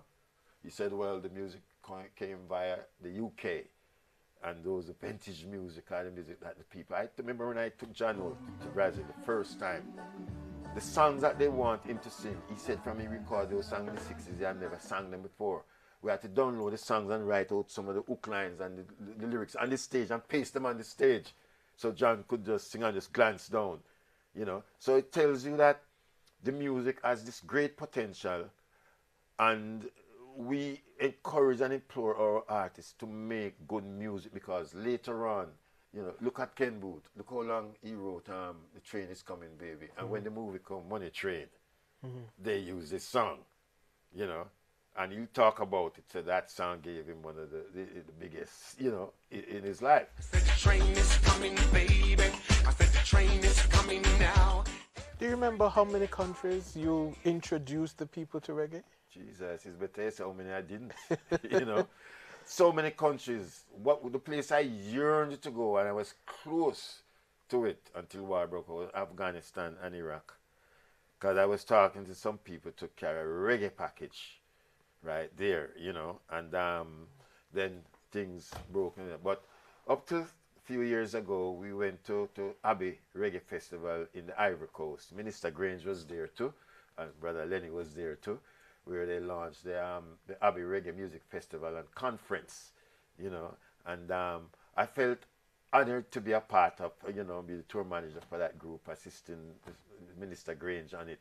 And I tell you, something happened at that conference. You know, they had a big conference with kings and queens from around Africa. And we were all in this conference. And at the end of the conference, the band struck up Burning Spear, Slavery Days. You know, the song Slavery. Do you remember the days of slavery? And everybody's sitting there doing like this, you know, and they say the protocol, the kings and queens cannot get up and dance. And me sitting there and Minister Grange looking at each other and we're bowing with heads. And like we just read each other, and me and she just get up and just take the dance floor. And we start to dance and do the moves them. And in no time, kings, queens, and princesses, the dance floor was full with people rocking to the music, man. And I said, look at that. You know, the music was able to break the protocol there and bring the kings and queens them out on the floor, skanking to reggae music, and it's Burning Spear, Slavery Day was the song played. So you tell us that you worked with almost everybody. Yes. But who were some of the more memorable ones? You had Jimmy Cliff, Bunny Wailer, Peter Tosh, Bob Marley. You know something? There are quite a few that stands out still because of what happened in the era. When I went to South Africa with Jimmy Cliff, 1980, during the apartheid time, that was a hell of an experience, because we didn't know that it was illegal to wear camouflage in Africa. And during that era, everybody, the camouflage outfit, the army look, everybody was jumping into it. So Jimmy had all of us, even the crew, dressed in it. And we landed in South Africa, you know, and the show was held in Soweto. But we stayed at a hotel in Johannesburg. And I remember the day we were going to the concert, the bus came to pick us up. The guy was about a 35, 36-year-old guy. He said he has never been to Soweto, and he was born there. You know, he's a white guy driving the bus, and I know he was a little nervous. He saw all these rough-looking guys in army clothes showed up, and the bus is driving. Put a long story short, when we got into the stadium, it took a while to get in because people were on the bus. It was a moving body of human being. People hanging on the bus, Jimmy, Jimmy, Jimmy, because Jimmy had a song down there. He did a cover of Bob Marley's No Woman to Cry. No woman no cry. And it sold over 1 million copies there, you know. So Jimmy was very popular, and most of his songs were very popular in Africa, because Jimmy has been going to Africa before most, even before Bob, you know, performed there. Jimmy has been going there, so he's very big there. When we went to the stadium, we could barely move, man. The stadium was packed. We got about 75 yards, couldn't go no further to the stage. So I came out and I looked around, and when I came out, soldiers were there, you know, the soldiers with M16 guns around, you know. I came out, I phoned the promoter, we got to get protection to go to the stage to get it. You know. When I go up, I said, okay, gentlemen, let's go. And we descended the bus. It was everybody shocked to see us in military clothes and wondering, what is this, you know? So we went on the stage, and then the soldiers went on the stage and surrounded the stage with their guns and that, you know, and the people started throwing bottles. I've never seen Coca-Cola bottle big like about this. They take out them shoes, them belt, people were hurling anything they could find at the stage. People have to be ducking bottles, everything, and the soldiers them out there. So I run to the chief, that is there. I said, listen, you have to get them down. He said, no, orders from headquarters. The soldiers have to stay up there. I said, no. And he's arguing with me, and then an MC guy went up there, a black guy. Ladies and gentlemen, please stop throwing the bottles. If you don't stop, we're going to call the police. Jesus, who tell him to say that? A bottle came flying through the air and hit him down, poof, in front of me. Ground, blood. I run to the, listen, you have to get them off. Blah, blah, blah, blah. They're speaking in a language named Kosar. Blah, blah, blah, blah, blah, blah. All right, now. Signal, whoo, whoo, whoo. Everybody came down. Now, I have to go up there to talk to the crowd. I was scared like hell. But I went up. Ladies and gentlemen, brothers and sisters, we came all the way from Kingston, Jamaica to uplift you through the power of reggae music. So please stop throwing the bottle, and we're going to get the stage clear and move on. And they said, hey! And everybody, the symbol there was a symbol like this. Everybody would the man like this. And then, ready, Jimmy came on. So that was one of the standout one with me that I'll never, ever forget. You know, and Brazil, when we went to Brazil, and he and Gilberto Gil, who is now a minister of government, you know, he was a big act down there. We were touring together, you know, in Brazil that year. And, you know, Brazil was where Jimmy Cliff got his first big hit, Wonderful World, Beautiful People. Wonderful world, beautiful people. That's where he wrote it, and that's where he wrote it about that country. So that was another great experience with me. One of the things that come up all the time when people talk about you was that One Love peace concert. You were involved in that, 1978. Yes, you know, I'm honored and privileged again that in the organizing of the concert, I was living in the gallery at the time, and Tommy Cowan House was a meeting place where all the facets from both sides of the fence were meeting every day. Claude and Massop, Bucky Marshall, Tan, Tech Life, all these weird names. So I was there, being a part of it and watching and seeing everything and how everything went. And then I was up by the museum every day, right? Because the old plan, that some people may not realize it, you know, the plan was really for the Wailers to come together to do that peace concert, you know. All three of them, like when they, after they broke up, you know, they came back to Jamaica and together in this reunification when Marvin Gaye came to Jamaica, when Stevie Wonder, when the Jackson 5, right? So something like that was the idea they had in mind. But one artist said, no, he's not doing that because he didn't like the idea how the peace came about. I mean, he spoke to me personally, which was Bunny Wailer. He said, listen, it wasn't the government called the peace, you know, or the people and us. I don't like this idea, you know, so him didn't want to partake. So it ended up that Bob would do a solo concert and Peter would do a solo concert, you know. And that concert is so memorable, you know, and a lot of tension that night because Peter used, everybody know, Peter used the opportunity to express himself in some very expletive ways while both sides of the fence, political fence, were sitting there watching the concert. But he expressed himself so much. Get up, stand up.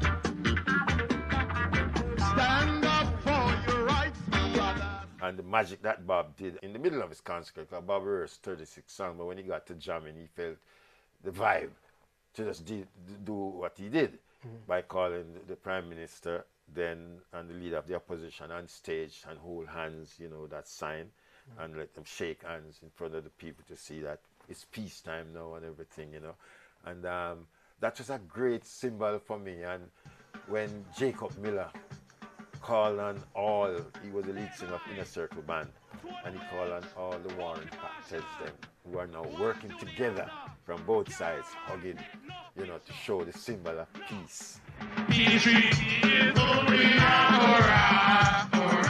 I sat there and I watched all of that, and I said, you know, I'm proud that I was there to witness it and see it happen. I remember after Peter finished his performance, and he was in the dressing room, everybody came out, a journalist came to him and said, Mr. Tosh, you know that if you were in Cuba and you spoke like that in front of the head of the state, they would have shot you right on the spot. So I talk anything I want to say anywhere. Which other place we must talk it? I must talk my mind here. I can't talk it to myself at home. You know, and in Bridget was there. Yes, tell them my brother, tell them my brother. So it was full of so much little thing here and there. I remember I think, you know, I'm going to bust the Silko one out in the book. I was up at Tough Gang and everybody working together out on the road. And I was there assisting with tickets and so on. And Bob was in a little room on a table lying down sleeping. A guy ride a bicycle or a bike, I can't remember, come up. I said, where's Bob, where's Bob, where's Bob? And I said, what happened? So I just see some man down at the ghetto say, they might plan to come shoot up the show this weekend. And me hear it and me get scared now. Bob was in a room and Bob jump up quick. And him hear everything and he went through another door. And I remember David Madden, who was a trumpeter, and Glenn DeCosta, who played in his band, was driving out in a pickup. And him just run and jump in the back of the pickup, right? And said, can't go around to Annette Crescent. He had a house around Annette Crescent, not far away, where the kids and everything, and go around there. I locked the door. I went inside there and I sit there roaring like crazy. And then about an hour later, all the vehicles drove. Claude, Bucky, everybody. You know, and come in and say, where's Scott? They call Bob Scott. Hey, Scott. I said, listen, a man right bike come on here and say, I'm here, so some man down, so I plan to come do something at the show weekend. Claudia and Bucky start to laugh. I said, well, who can do anything for this? This can't happen here. You man, nothing like that can't happen. Any man will do that. So everybody there work together as in a peace and harmony, you know. That can't happen. Where's Scott? I said, go around, son. And then go around, few man, come back and thing, you know. And that never left my mind. And I remember when Bob came back, he was in a bass line.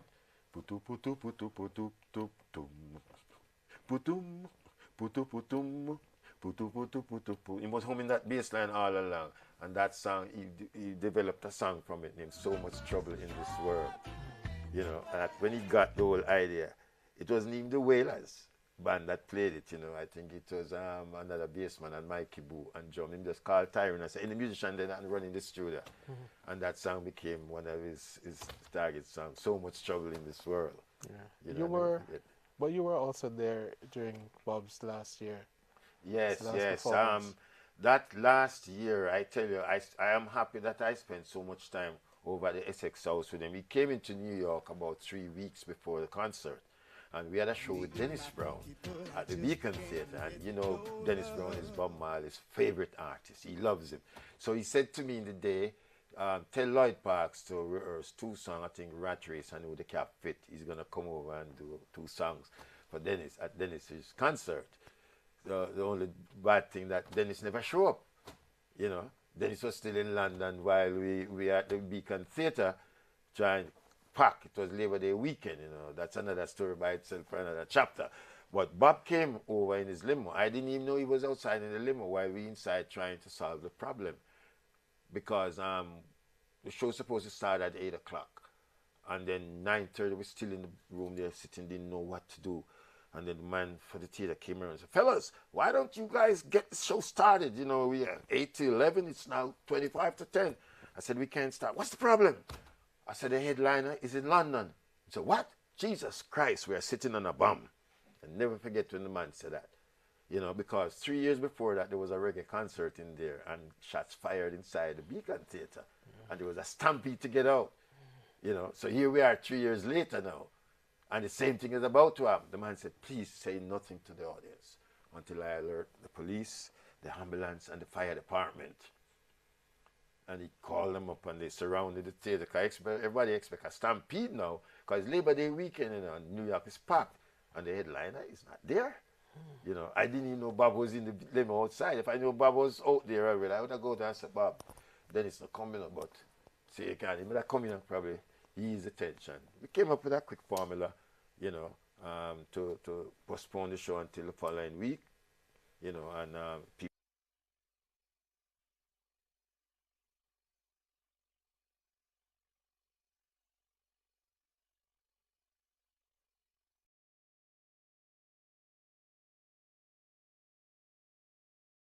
So he was sat in the studio with Dennis at WLIV and did the interview to repair the damage, you know. And then he stayed in New York, did all the interviews. And you know something, his contract was up with Island, you know.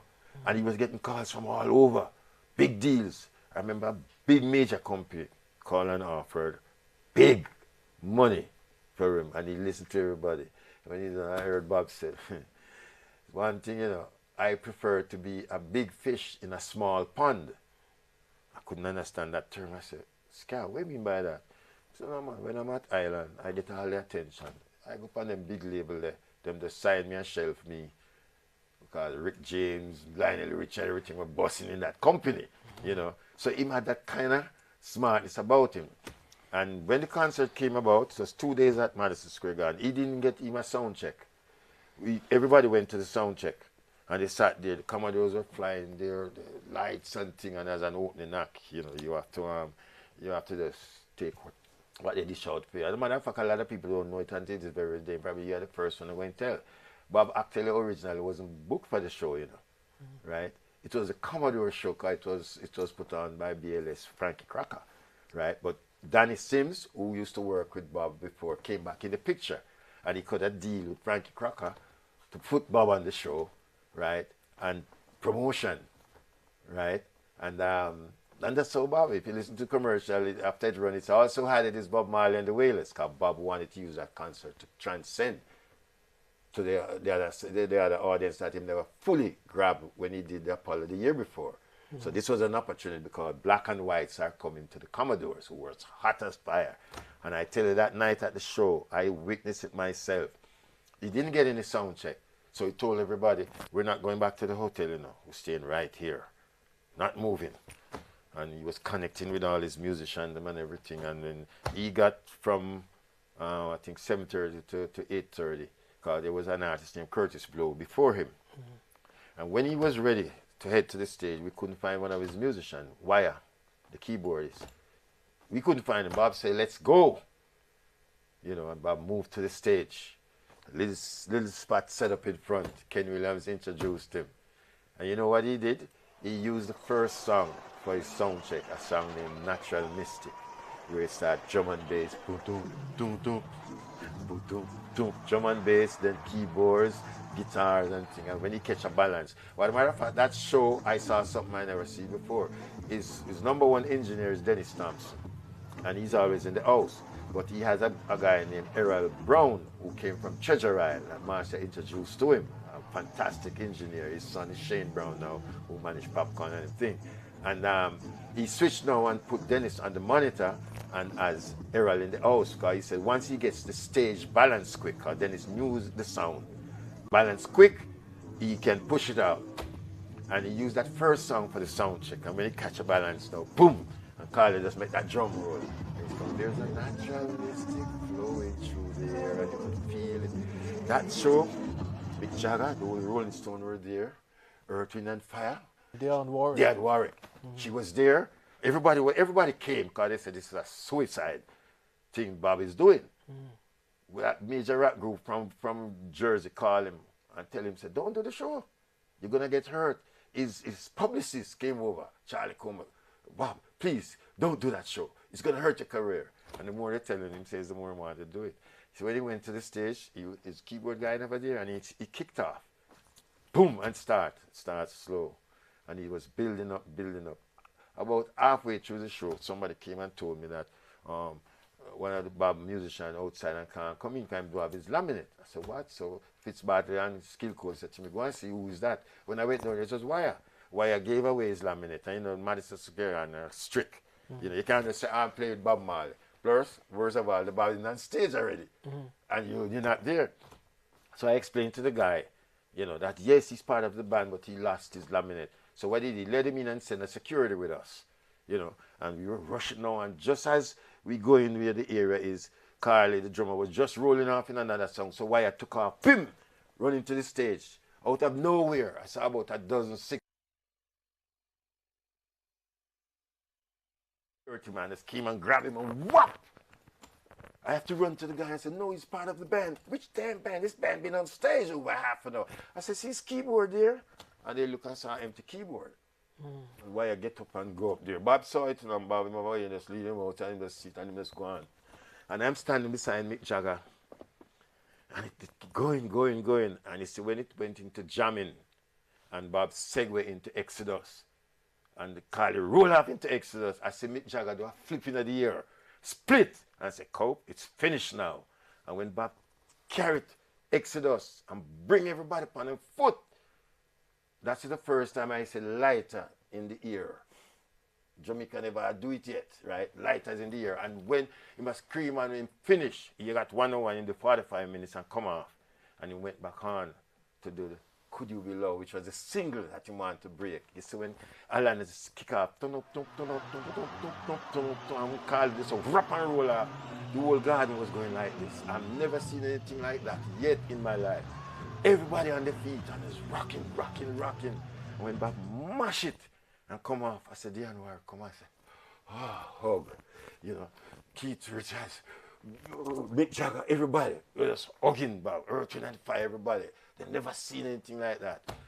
Commodores at a stage, the white stage that the Bee Gees use, where the keyboard come up the ground, spin around, smoke coming around, lights flying over the place. I remember me, Bob, and him friend named Lip, go out in the crowd, you know, and was watching the show. And people were still shouting for Bob Marley. And one time I saw, when they was doing a song named Brick House. Yeah, I think that was the song. And I see the drummer get up. This is the Commodore's drummer. He had a gun and then foot. And the drummer get up and come to the front of the stage and he's off the gun and so pow, pow, pow! In the garden and they just lick out the lights and you see some lights are fly around. I say, Commodore, and the people. And I say, Bob Marley. And I stand there and Bob slap this and I say, yes, I want the seal. I went back into the dressing room and then that was the last show. Well, the second to last show because he did 2 nights there. And then the next one was in Pittsburgh, you know, but he was in New York and from what we heard that he went over to the park to play some football and then he collapsed there. And Danny Sims, who was working in management with him at the time. As a matter of fact, when the show finished at Madison Square Garden, I heard the big whiz from WBLS said to Danny Sims, now he's ready for the big tour. They was going to put him with Stevie Wonder. He and Stevie Wonder was going to tour together, you know, after that Madison Square Garden show. So after he collapsed, you know, and they took him to Sloan Kettering, you know, and then realized the situation then, you know, they decided that, you know, the doctor, Danny Sims told me that the doctor said, you know, listen, he's not going to live anyway, you know, he has only 3 weeks, so, you know, just let the tour keep going until he drop down. And Danny said, no, you can't do that. That is inhuman. You know, so the Pittsburgh show was really like the last show. When they came down, Rich and the girls and everybody down, they suspect something because Bobby's always early, you know. Everything in there. When the man tour, he was the first one on the bus. At the venue, he was the first one there. So when they seen him come down, they realized something was wrong, you know. And then when they went down and Desi is in right hand that stay with him cooking food and everything and so on, and until Desi watch him, you know, until Skill watch him because boy, feel like he may go down and thing, you know. And he did that last show. They said he did a sound check with one song that lasted over an hour. I think it was Lord, I gotta keep on. I can't remember the exact song, you know. And everybody could feel that something was wrong. Then it wasn't really him. And after the show, it's funny, you know. After the show finished, they canceled the tour. He stayed in New York, and he was staying at Danny Sims' house. And then at nights, he was down by Ken Williams' club. I was down there with him. I see him dance 3.5 hours straight one night. You know, him just a special night for him at the club. And Ken Williams bringing the Miss Jamaica New York girls to brighten up the place. And the place was nicely set, fruits and everything. And Bob dance, spoos, merengue, calypso, ska, everything. As one girl tired him, just took up another one. And I said to them, I've never seen ska dance. So. And he was dancing. I remember when he came into Ken Williams' office, I sat with him and I said, Ska, what do you feel like what the doctor said? You only have 3 weeks to live. He said, boy, him roll a cone, me call it. If him split them big, he was rolling a cone, you know. He said, boy, I don't even worry about that, you know. I just enjoy life to the fullest. And during that time, before he left for Germany, he went to boxing down at Madison Square Garden. He went to see a play, Your Arms Too Short to Box with God. You know, he went to play on Broadway. He was just enjoying himself. And when he finished doing the round, he ended up at Club Negril. And there till the wee hours before him go home. And then after that, the whole thing started. I remember he lived till the following year, May. You know, so he lived past 3 weeks. Is there anything that you haven't done that you want to do before you retire? Honestly, there's many things I wanted to do, and some of them are still gonna do it, you know. I've never gotten into the area of production, producing music, play or something like that, but I have the ability. I know what it takes to do that, you know, and that is one of my desire. Right now I have an offer from a major company in the States. It's an affiliate of CBS about a documentary. When they hear my stories, a documentary, you know, they want to do about my journey in the business, because there's so much things that you don't even hear quarter of them yet. And these are actually incidents that I was privileged to be present and witness, and a lot of them I'm part of, you know. So it's like I couldn't stop. As far as me concerned, this word retirement is not in my category. You know, I don't know that word. I hear it is not for me, because right now I feel like I can go another 20, 30 years at the level that I'm going. So, you know, for my book, rather, I'm putting together a package. We're going to do a book tour. Just go out and sign in book. No.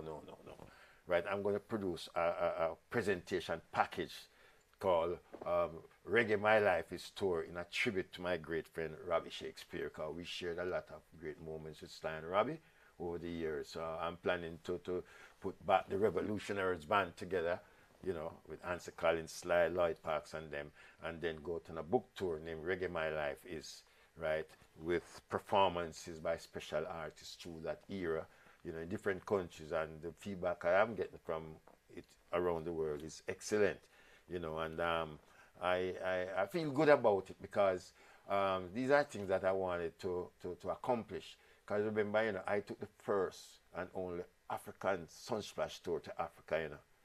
Right, 130 people from here I took to Africa.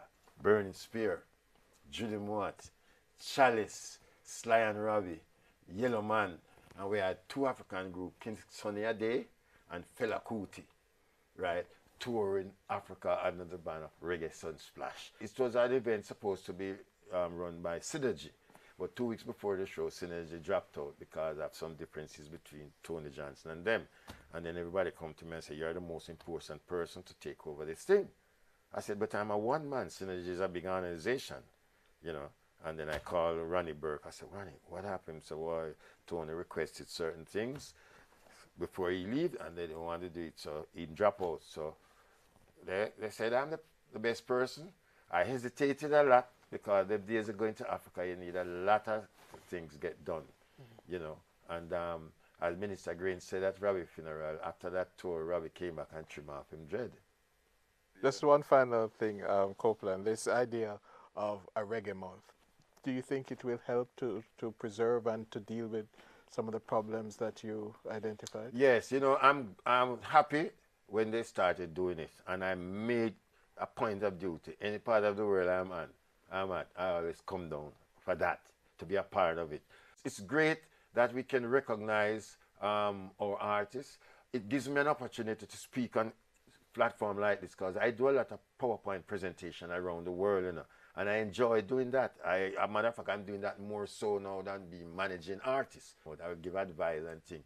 But doing the PowerPoint presentation, I find it And I found it very good and very great because people learn a lot about the music and the country. So I will do sometimes a 60-minute one or a 9. I do it in Australia, in Thailand, you know, and people turn out. Because what hurt me a lot is when we have these conferences and seminars in Jamaica, the artists, them don't come to it, you know. It's most of the time is the lay people them full up the place.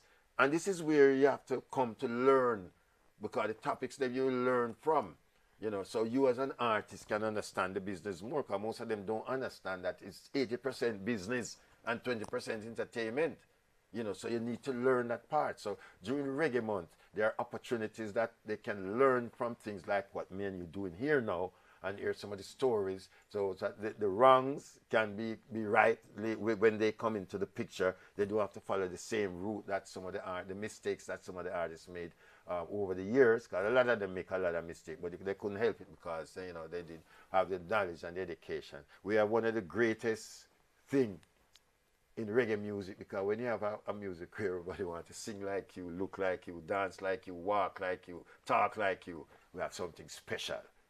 Jamaica is a very special country, you know, and we must nurture it and just let it grow, you know, and cut down from the present situation with violence and things is concerned, because we can make it a better place, you know. And Jamaica is my home. I don't care if I have 10 different passports in 10 different countries. This is where it's at. This is where I grew. This is where I was born, and it's always been my blood. And thanks to you Jamaican people who supported me over the years in every aspect and respect. Copeland Forbes, thank you. Thank you very much. Thank you for having me. And I hope I can do more like this, because I'm a good talker, you know. I can. Sometimes we see that. Yeah. You're welcome, sir.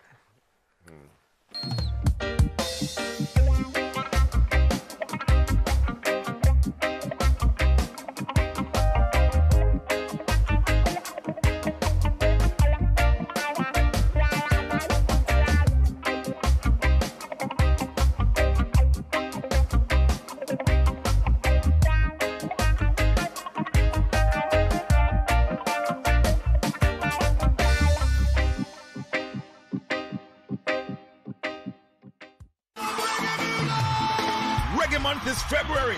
February is Reggae Month. Come catch the rhythm virtually. We gone online totally on Reggae Month TV. Mega reggae concerts, interesting reggae documentaries, informative reggae symposia, and lots more. Online daily from 6 p.m. to 10 p.m. on PBCJ, Jam Vision, JCDC Facebook page, and several other cable and social media platforms. Details available on the Reggae Jamaica mobile app, Reggae Month TV. Tune in daily and be entertained and informed.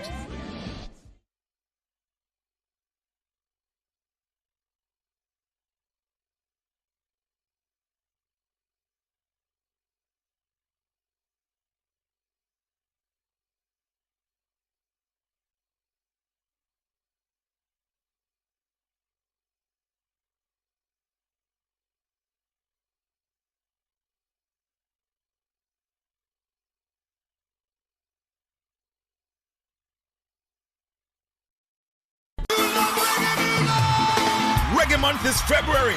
February is Reggae Month. Come catch the rhythm virtually. We gone online totally on Reggae Month TV. Mega reggae concerts, interesting reggae documentaries, informative reggae symposia, and lots more. Online daily from 6 p.m. to 10 p.m. on PBCJ, Jam Vision, JCDC Facebook page, and several other cable and social media platforms. Details available on the Reggae Jamaica mobile app, Reggae Month TV. Tune in daily and be entertained and informed.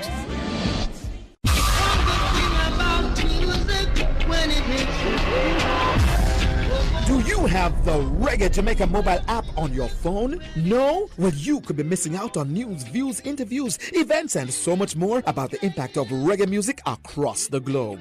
Information at your fingertips about Reggae Month and other exciting reggae events. That's the Reggae Jamaica mobile app, now available in the Apple or the Google Play Store. Get it now! Everybody wanna feel. Reggae Month is February. February is Reggae Month. Come catch the rhythm virtually. We gone online totally on Reggae Month TV. Mega reggae concerts, interesting reggae documentaries, informative reggae symposia, and lots more. Online daily from 6 p.m. to 10 p.m. on PBCJ, Jam Vision, JCDC Facebook page, and several other cable and social media platforms. Details available on the Reggae Jamaica mobile app, Reggae Month TV. Tune in daily and be entertained and informed.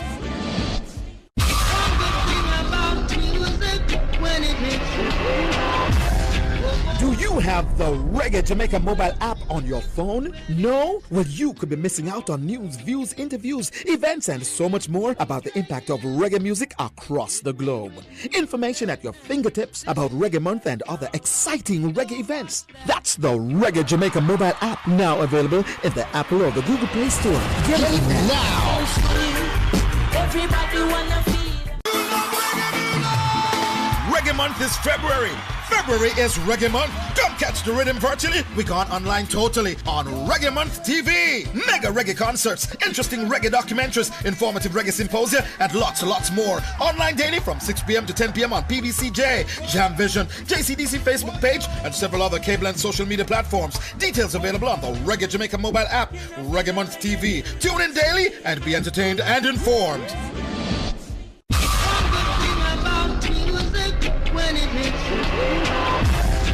Do you have the Reggae Jamaica mobile app on your phone? No? Well, you could be missing out on news, views, interviews, events, and so much more about the impact of reggae music across the globe.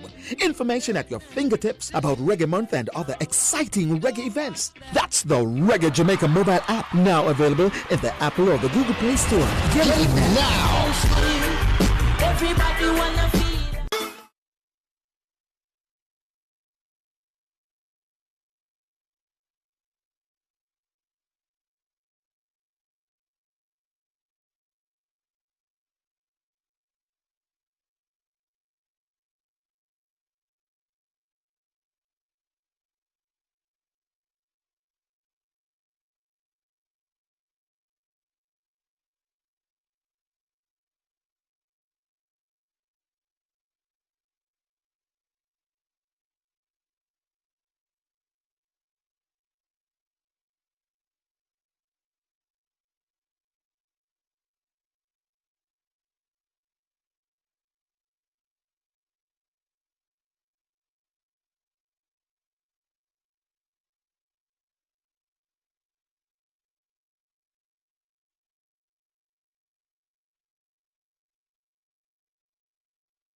Reggae Month is February.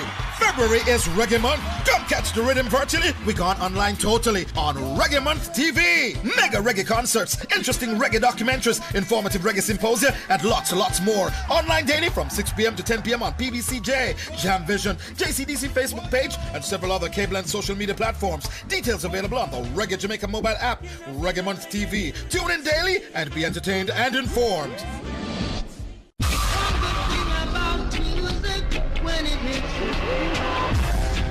Do you have the Reggae Jamaica mobile app on your phone? No? Well, you could be missing out on news, views, interviews, events, and so much more about the impact of reggae music across the globe.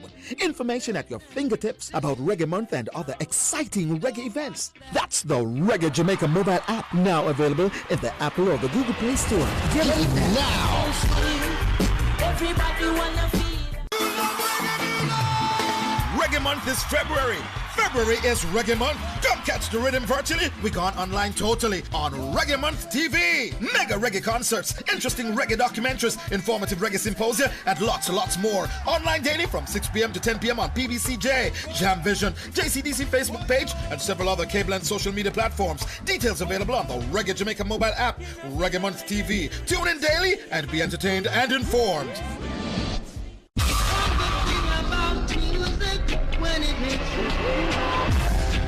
Do you have the Reggae Jamaica mobile app on your phone? No? Well, you could be missing out on news, views, interviews, events, and so much more about the impact of reggae music across the globe. Information at your fingertips about Reggae Month and other exciting reggae events. That's...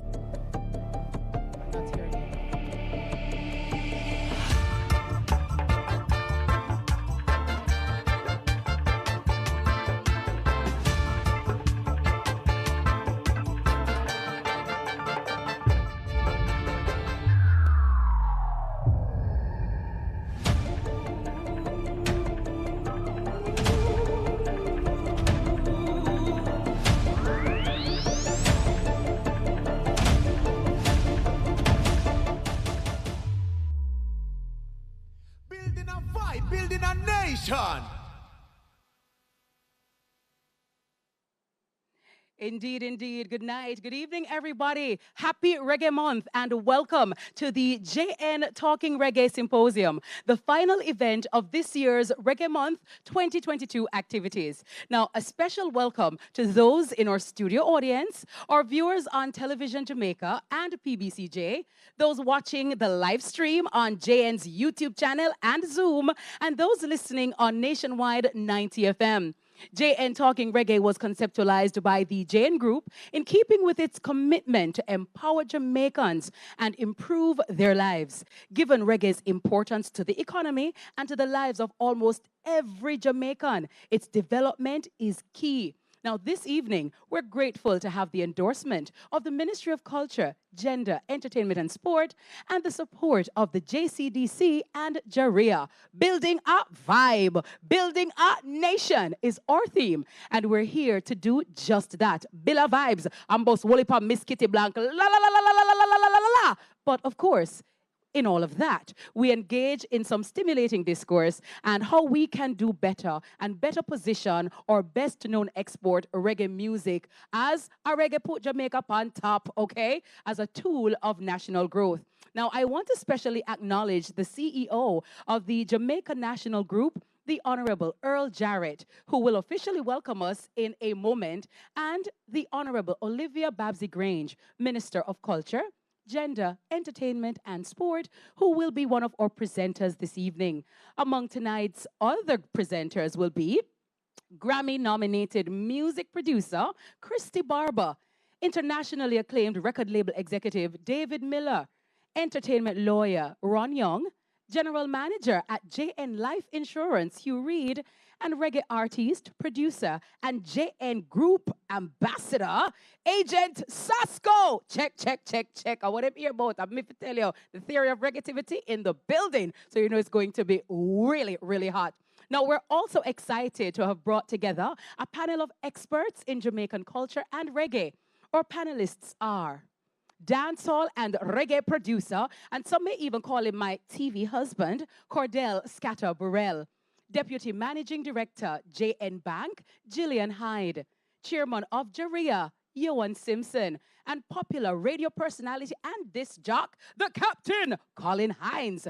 Marketing and Communication Director, Edna Manley College, Colleen Douglas. And Cultural Studies and Music Academic and Activist, Dr. Sonja Stanley Naya. And I got to tell you, she's quite fit and she loves the reggae. Now, unfortunately, one of our previously advertised panelists, Herbie Miller, director of the Jamaica Music Museum, will not be able to be with us tonight because of unforeseen circumstances. And we do sincerely apologize for that change. However, you know, once the Queen Diva's in the building, you know what time it is. You know the thing turn up loud, right?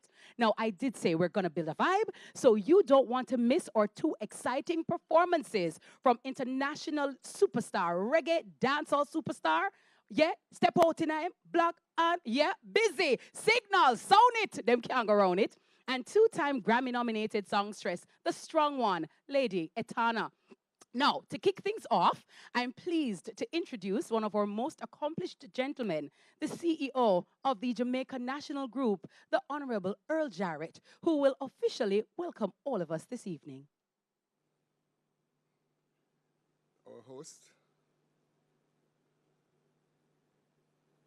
Miss Kadeen, Miss Kitty Hilton, Honorable Olivia Grange, Minister of Culture, Gender, Entertainment and Sport, Ms. Christy Barber, Grammy-nominated producer, Mr. David Miller, International Record Executive, executives of the JN Group, presenters, panelists, and artists, television audience, and audience on the wide world of the internet.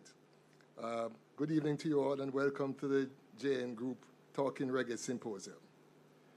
Whilst today, February 28th, brings Reggae Month 2022 to a close, it also signals the continuation of the development of reggae as a global form of music, expressing the hopes and aspirations of all persons for equal justice, freedom, love, and happiness.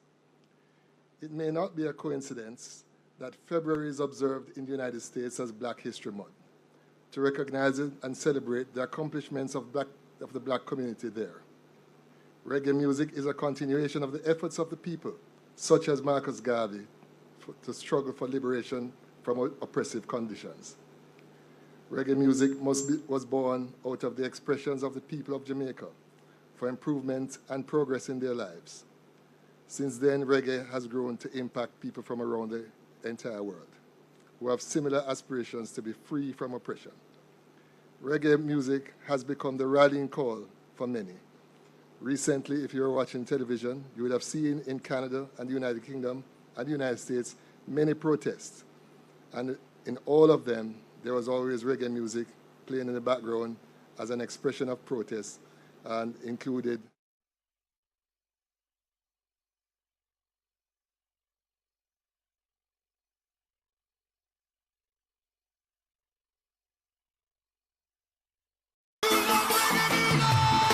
Reggae Month is February. February is Reggae Month. Come catch the rhythm virtually. We gone online totally on Reggae Month TV. Mega reggae concerts, interesting reggae documentaries, informative reggae symposia, and lots more. Online daily from 6 p.m. to 10 p.m. on PBCJ, Jam Vision, JCDC Facebook page, and several other Copeland social media platforms. Details available on the Reggae Jamaica mobile app, Reggae Month TV. Tune in daily and be entertained and informed.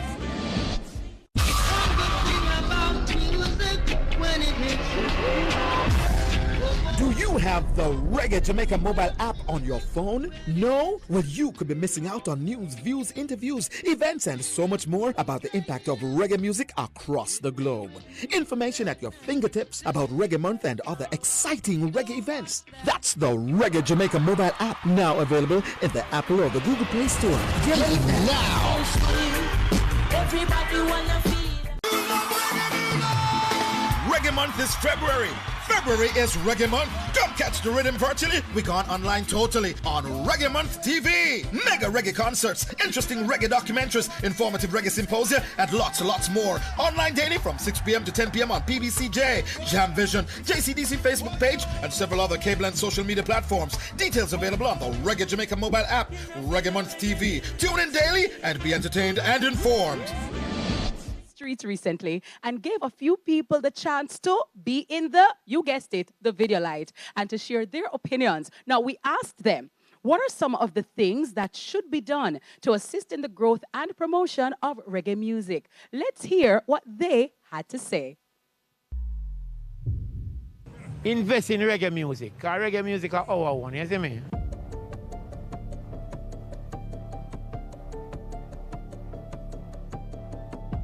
What are the things that should be done for the growth and promotion of reggae music? We need an academy to train upcoming musicians, upcoming artists, how to perform on stage, how to interact with the crowd, how to dress. What I would want from the government is the government to get themselves a music industry facility with a studio and with classrooms and with just a place where people can gather. There is none of that. Remember when Bob and Dennis Brown and Alton Ellis and those great ones were around, they supported each other and they bring along others with them also. So we need that movement now in this time. Reggae and dancehall, our whole genre in Jamaica, yeah. We need for those strengthen it up. You know what I mean? And the youth them a day and night. Not eat no food, yes, but you don't have to got the negative. When it comes to reggae music, there are a lot of positive signs. Of course, there are negatives. But for us to improve it, we need to have people who is going to sit down, look into themselves, think about what they are doing, and think about what goes on in everyday's life. First of all, we have to think about the children. The lyrics he put out there has to impact on the children in a positive way and not a negative way. We need to know in Jamaica this time, stop talking and financially back the thing from a government standpoint. When election is going on, it's our music that they use to promote because they know it's the heartbeat of the people. So instead of using the music for selfish gains, embrace and support. Wow, amazing. The people them talky, man. Very articulate. Thank you so very much, Jamaicans. And this is something very near and dear to us. Unity, strength, togetherness, one love. And definitely put your money where your mouth there.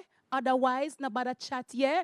And I gotta tell you, this Vox Pop actually segues well into my next presenter, who is at the helm of the ministry that has control over culture and entertainment. She has done a stellar job of putting together this calendar of events for this year. And trust me, we'll have to give her our flowers. She has been in the music industry and has definitely impacted the industry in a positive way and the lives of so many artists. She is our Minister of Entertainment, Culture and Sports, and she's here with us this evening. Please welcome the Honorable Olivia Babsy Grange. Thank you, Miss Kitty. Much love. I just want to first acknowledge the Honorable Earl Jarrett, CEO, Jamaica National Group. And of course, I did hail up our host, Miss Kitty. And I want to acknowledge the presence of the esteemed panelists and presenters and artists and the media that's here. Now, we have come a long way, a very long way. Today marks the final day of Reggae Month 2022. And what better way to close out the month than by focusing on creating a framework for the growth of Jamaican music. I thank the Honorable Earl Jarrett and Jane Bank for organizing this event and for engaging the entertainment and creative sectors as they chart their way into a post-pandemic world.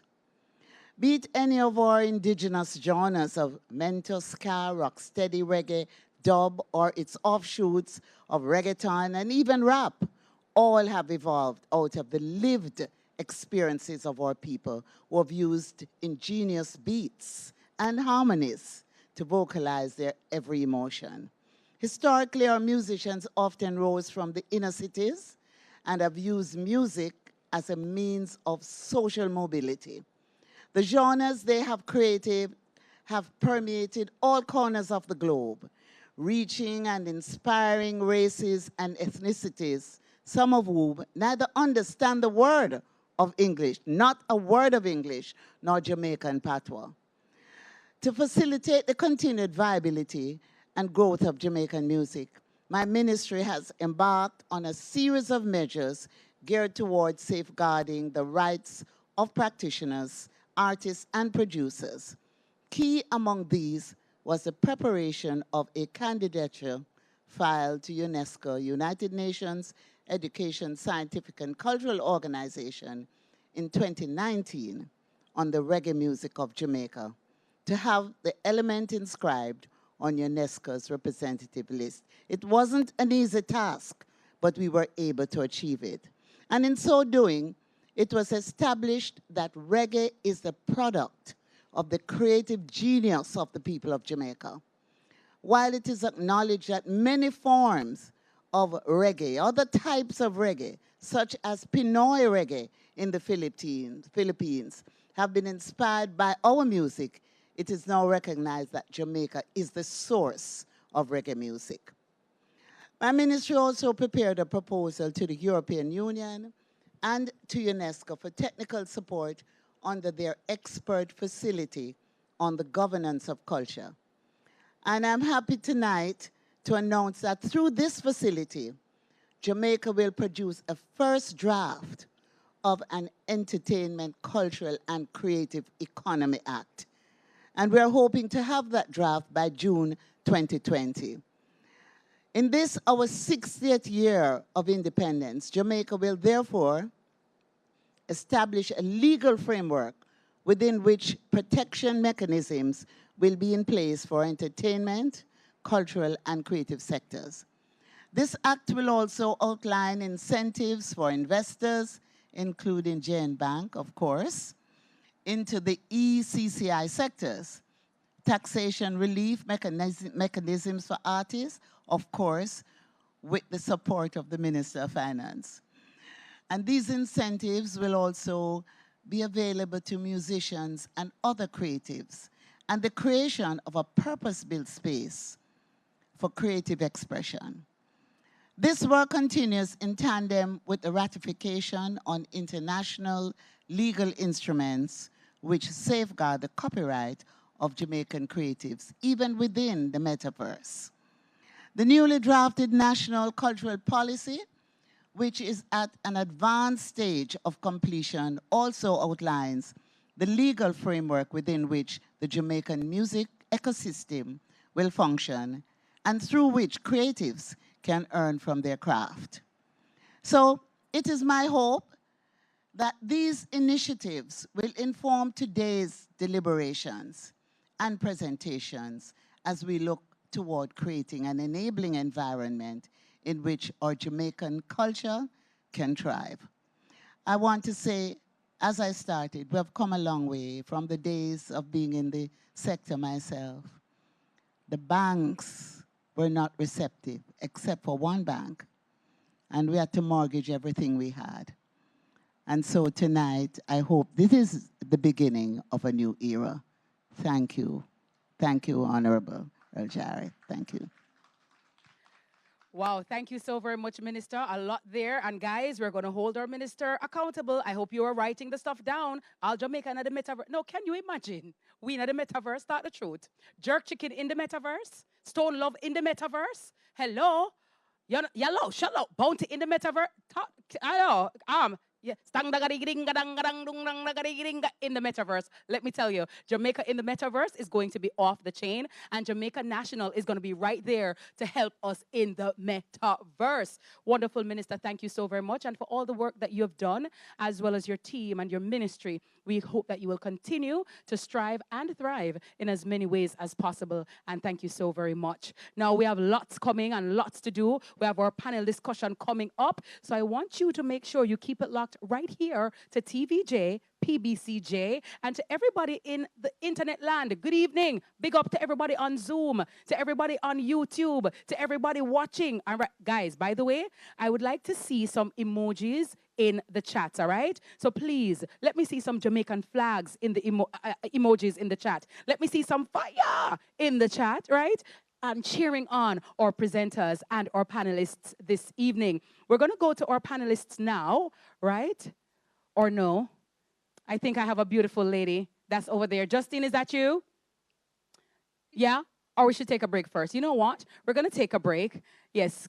Yes, we're going to take a break, and then we'll come right back. Please don't go anywhere. Get yourselves comfortable. Grab some water now. Get some sugar cane now, and turn up the reggae music in your house, and come right back right here. It's the JN Jamaica National Group. It's all about talking reggae right here.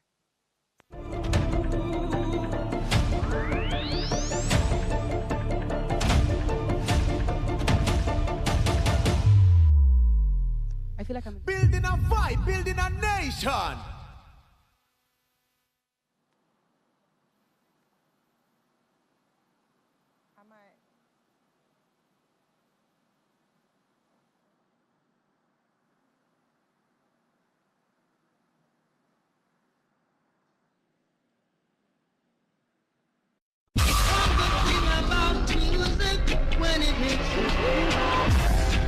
Do you have viewing on social media? My name is Justine Renee, and I'll be your host here in the JN Talking Reggae Social Media Lounge. Thank you so much for tuning in on Zoom and the JN Group YouTube page. Remember to keep your comments coming. We love to see it. You might get featured over on the main stage. This social lounge is going to be full of excitement. I'm going to have presenters. I'm going to have some of our panelists, even the performers coming over for a little chit-chat and some games. So you do not want to miss that.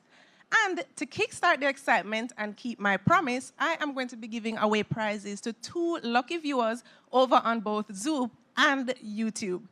All you have to do is answer 2 simple questions, all right? So here are the questions. Number 1, what is producer Scatter Burrell's first name? And 2, when was Jamaica National established? I'll repeat. What is producer Scatter Burrell's first name, and when was Jamaica National established? Easy. So the first person to comment in both the Zoom chat and the YouTube chat will be our winners. That's all for me right now. I'll be throwing it back to the main stage.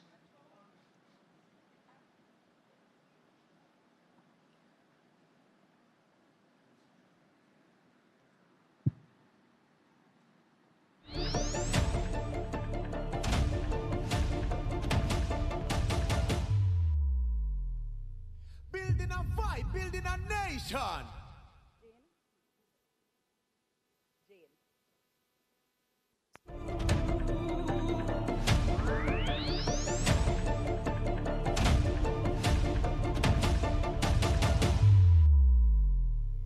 Building a vibe, building a nation.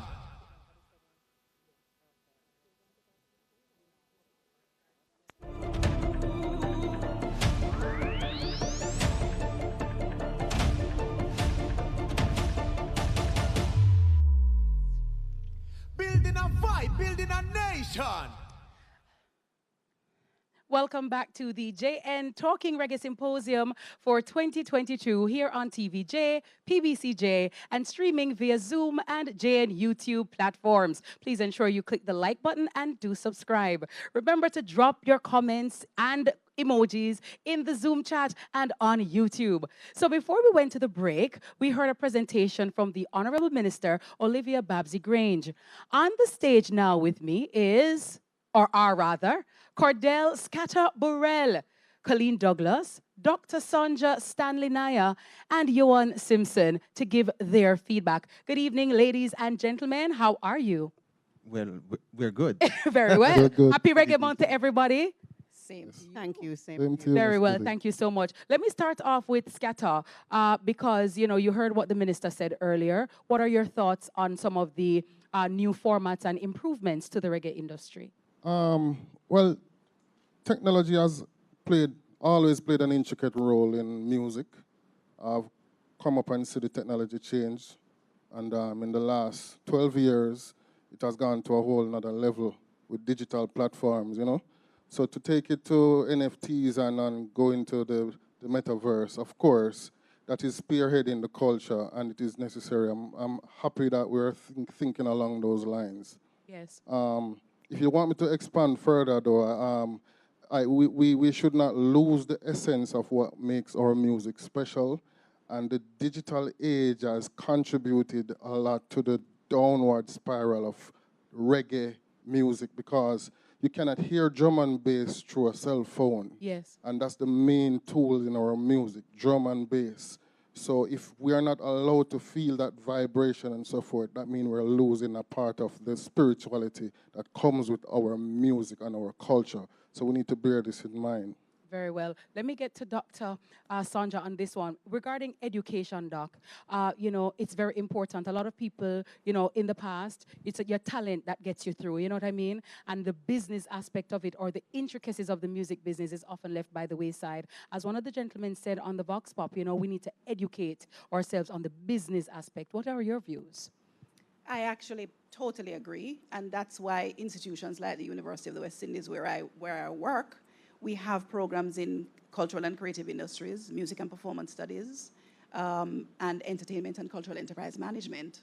What's more important, though, is that you can't target people at the tertiary level when it comes on to music education. And I think that where we have some work to do in this country is to put in the kind of infrastructure that we have in sport for music. Every child who goes into a school, and I know Ibo Kupo, wherever he is listening at this time, I am bigging you up, Ibo, and I'm echoing some of the things that you have said, and people like Mikey Bennett. We want the same infrastructure in school as we do have for sport. Once you go into a basic school or a primary school in Jamaica, you go into a house. This is why there is an easy trajectory to the Olympics. There's training. And I want to see that for music. We can't have musically trained teachers teaching accounts. There must be that infrastructure also for music. Very well. Thank you so very much, Doc. Well articulated. Johan, as in the Vox Pop as well, the legal aspect of, getting artists the copyright, the intellectual protection that they need before they are exploited. What do you think about how can we implement that so that our artists benefit more from their musical work? Interestingly, Jamaica has quite a robust intellectual property regime. Part of the challenge is that a lot of people don't know. It's about information. We are given the impression that Jamaica doesn't have the tools that are necessary, and they will tell you, if you want a good entertainment lawyer, go to California. Yes. And they will tell you Jamaica doesn't have enough lawyers who understand this thing. Minister Grange will tell you it's not true. Some of the best experts in intellectual property actually live in this country. And so one of the things that we need to be able to do is to give regard to the skills we have and to elevate the skill sets that we have to the highest order. Because what is happening is that if you're thinking about becoming a lawyer, you think you need to go into real estate, or you need to go into criminal law, or you need to go into banking and finance. Nobody wants to go into entertainment, you know? So it is not as glamorous is a word. I was going to use a word that starts with S, but I'm not sure if, yes, glamorous is the word, or appealing. Yeah. And so that is a part of the challenge where we haven't given, Dr. Naya spoke about education and the structure. We have to allow our children to understand that there are so many different options. Law is one of them. Engineering is another one of them. Marketing is another one of them. Finance, good production, logistics, all of these things go into ensuring that we can actually be a mega state where entertainment and cultural products are concerned. Yes. Good? Very well. Thank you so much, Colleen. Based on the Vox Pop and just generally speaking, divisiveness is a term that is often used. That why we're not together, we're not united, we fight down each other, we're not together. Talk to me about how stronger we could be if we put aside the differences, focus on the business, and strengthen the pillars of reggae music. It's interesting that you use divisiveness, because I feel like I'm together with my panelists on the stage. Sonia and Yuan have both spoken for what I would want to speak about. What we're giving to music education at primary, high school level, so that by the time they're ready for Edna Manley College, they're fully prepared for university. So access to music education is important. The truth is, Edna is feeding the industry. There's nowhere you go on stage and you don't see Edna Manley student playing with artists. So we are feeding the industry. So one of the things, while we provide this enabling environment, is also to consider an institution that has a music education program with people like Ibo who fought for years to ensure that reggae is in the curriculum. So it's that togetherness I appreciate. We don't have to say Yui Edna. We don't have to say Jeria, our sound system. We are very, very together when it comes to setting this framework for an industry that can work for all of us. Absolutely. Thank you. Out of many one people. Some very interesting thoughts here on the JN Talking Reggae Symposium. We will now hear from our first international speaker, David Miller, who will be walking us through the nuances and intricacies involved in marketing music in today's climate. With more than 20 years experience propelling urban acts into global superstardom, David started out with his own consultancy firm, Drum Media, before becoming a marketing exec for Sony BMG in the UK. In 2002, he began working with Mariah Carey and spent 2 years on her management team before joining the team at Def Jam Music. 3 years later, he moved to Atlantic Records, where he was instrumental in the development of the careers of artists like T.I., Jay-Z, Flo Rida, Trey Songz, and Wiz Khalifa. Ladies and gentlemen, international record label executive David Miller. Hello, guys. Thank you. The team spoke to me about how to kind of impart knowledge on helping, supporting, advising artists on how to basically create as much real estate for themselves and as much momentum for themselves as possible in this present modern day time. It's very challenging out there at the moment. You know, it's like being in a forest. 60,000 songs on average being uploaded to digital platforms every day. You know, so by the time you go through, you know, the calendar week, you're talking about 500,000 songs. How do you find your way through that very intense landscape. One important thing that I would say at the top of our conversation is that it really is about consistency. There are lots of artists out there trying to make their way, trying to share their creative with the world, and to get in between all that and become successful. Past that and above that, you have to be consistent. The main platform seems to be these days TikTok, which is actually a bit of a anomaly to most of us who have been in the game for a while and watching a lot of these digital and social media platforms develop. TikTok has always been seen as a kind of teenage toy, but now it's definitely a discovery channel, a discovery platform. And we're in a situation where, you can find out all kinds of information and advice and do all kinds of research on TikTok. And that's separately from consistently putting out music, creating interesting kind of behind the scenes content, obviously sharing your lyrics, perhaps doing cover versions. Artwork is very important. Twitter, obviously, sharing perhaps your point of view, your style, your image. There's so many ways to share your talent and your creative. Clearly, videos to each song that you record. That's very, very important. And going back to what I said at the beginning, consistently putting out music. I think you have to sit down with your individual teams, find really good management. People are not just friends or family, but people who have actually been involved in the music industry and know what they're talking about. As far as helping you, giving you advice, giving you direction. Of course, the best way to make it, because of the resources they have, is major labels, because of the finances and the connections.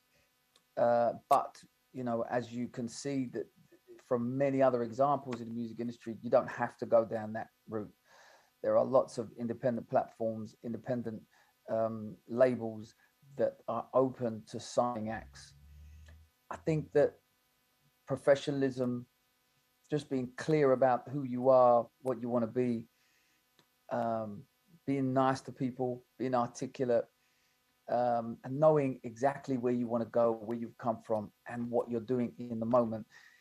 It sounds pretty simple, but actually it's something that needs to be more consistently present in an artist development. Really knowing who you are and where you want to go.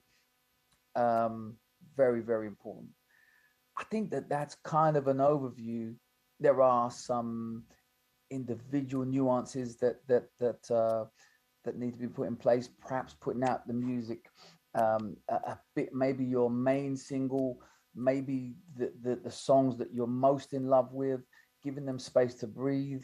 Maybe every 3 months is a great timeline, and then in between those 3-month intervals, you work on behind the scenes content. You work on some of the other interstitial additives that I've talked about, like showing your style, working on Twitter, working on the social media platforms, Instagram, obviously, just basically reflecting your lifestyle and who you are. It helps. Followers will come once you create interesting content, for sure, and that can be dropped in between, as well as the videos. And live performance is also something that you need to work on. Just your stage presence. Think about how to replicate the sound of the audio that's up for sale, as close as possible to your live set. And there are technical ways to do that, whether you run the track behind you or whether you can pull together some really succinct and professional musicians that can help you do that, and find a balance between the two. I think that in this generation, that's kind of something that you need to work on. But overall, I think you'll understand that the overarching message from me is professionalism, consistency, and working with a really good team. I think that's basically my main message.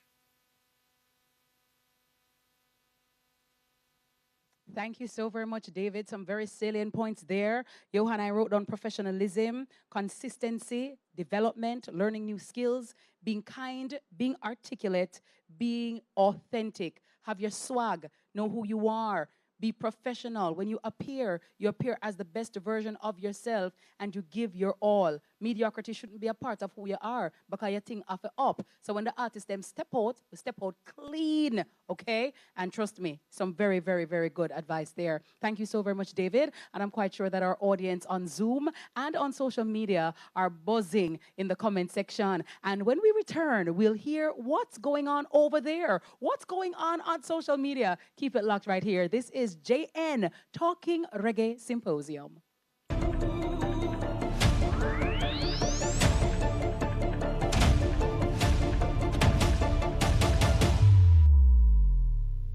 Building a vibe, building a nation.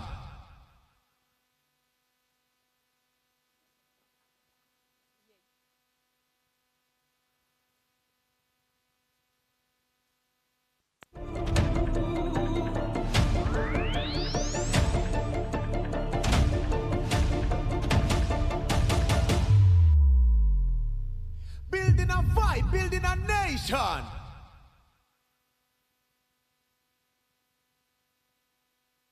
Roll out, and also known, helping you on your journey. Roll out and make a statement in your brand new vehicle. JN Bank helping you find a way. Free roads and assistance from JAA. Roll out with peace of mind. One low monthly payment covers insurance from JNGI. It's free the easy way, helping you on your journey. One low monthly payment, better value, time to talk to JN. Roll out with a JN auto loan. JN will help you find a way. Life is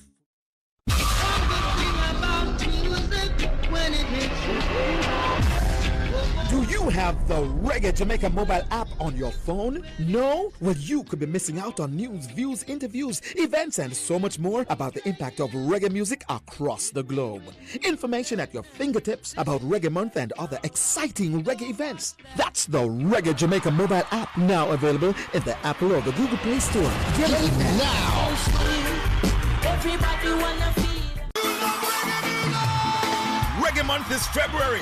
February is Reggae Month. Come catch the rhythm virtually. We gone online totally on Reggae Month TV. Mega reggae concerts, interesting reggae documentaries, informative reggae symposia, and lots more. Online daily from 6 p.m. to 10 p.m. on PBCJ, Jam Vision, JCDC Facebook page, and several other cable and social media platforms. Details available on the Reggae Jamaica mobile app, Reggae Month TV. Tune in daily and be entertained and informed.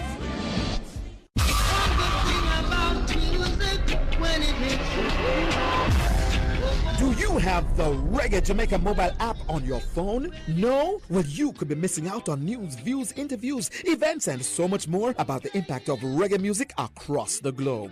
Information at your fingertips about Reggae Month and other exciting reggae events. That's the Reggae Jamaica mobile app, now available in the Apple or the Google Play Store. Get it now! And Talking Reggae Symposium here on TVJ, PBCJ, Zoom, and the JN Group YouTube page. Miss Kitty, you are so right. The comments over here are buzzing, and we have a few to read for you. From Colleen Powell on Zoom, the reggae artists want to see more in terms of grants, sponsorships, and easier help with marketing routes to push newer and emerging artists. Make it easier for individuals to break into the reggae music industry. We also have, from Joseph Dunn, a few questions here. How does one design a recording contract? And is ASCAP and BMI relevant today? Now we move to our next presenter. He will look keenly at the matter of financial independence for creative success. He is an experienced financial executive and entrepreneur who is more than capable of talking to us about financial planning. Please welcome to the stage Mr. Hugh Reid, General Manager of JN Life Insurance. Thank you, Justine Renee. Good evening, ladies and gentlemen. It is my pleasure to be here this afternoon with you. As an industry, reggae music is an iconic Jamaican brand that generates billions of dollars in revenue for Jamaica and the global economy. Many players in the sector can and have lifted themselves out of poverty through their talent and skill. However, far too often, unfortunately, many of the industry players end up with little or no savings, sometimes because of poor decisions, or perhaps a series of unfortunate events. This evening, my area of focus will be financial independence, a tool towards creative success. Financial independence will mean different things based on your life philosophy and your background. But whatever it means, you can only begin to achieve it by setting goals, investing, and making smart decisions. In addition, good financial planning is critical in helping you achieve financial independence, even in the difficult circumstances of a global pandemic, or if serious misfortune or illness affects you. Two important tools in financial planning are firstly, life insurance to protect yourself against critical illnesses and provide funding for your loved ones when you die, and secondly, a retirement plan so that you can enjoy a quality of life in retirement similar to what you now enjoy. In terms of insurance, JN Life Insurance has a variety of insurance plans that can help you achieve financial independence. We have a unique critical illness plan that also provides continuing coverage for recurrences, yes, recurrences of the major critical illnesses such as kidney failure, heart attack, cancer, and stroke. We also have family insurance plans that provide critical illness coverage and burial insurance for the life insured and up to 5 other family members. Yes, 5 other. Finally, we have affordable life insurance with an investment option to allow you to achieve your major life goals. Now is the time to take the decision and ensure that your family is spared financial hardships when you die, and they do not need to seek assistance from the government, fellow members of the entertainment fraternity, nor feel the need to do crowdfunding to raise money to pay for your funeral. Now is the time to take the decision and ensure that you can access and afford medical care if you are diagnosed with a covered medical illness. With respect to retirement planning, as music practitioners, you are self-employed, and therefore, your best retirement options are your own investments or being part of a retirement scheme, and of course, any royalties you may have. A word of caution, saving for your retirement is not the same as saving for your day-to-day expenses, your emergency fund. You must save for these 3 things independently. With respect to retirement savings, the Jamaica National Retirement Scheme can help you as it facilitates individual persons aged 18 to 65 who are not covered by a pension plan to save consistently towards their retirement. Some of the key financial benefits are contributions are made from earnings before deduction of taxes. So by saving your retirement, saving for your retirement, you actually pay less in income tax. Your retirement savings earn tax-free interest and therefore grow faster than other investments or savings accounts which are taxable. Your retirement savings cannot be accessed by creditors. And if you are unable to work or are terminally ill, we will allow you to access those funds. Ladies and gentlemen, these are a few tips to assist with achieving and enhancing your financial independence. Gaining financial independence isn't earning a large income. What it is being disciplined, making the right decisions, and putting the right plans in place to sustain your independence. Please contact us, JN Life Insurance, at 876-926-1344, and we will help you find a way. Thank you.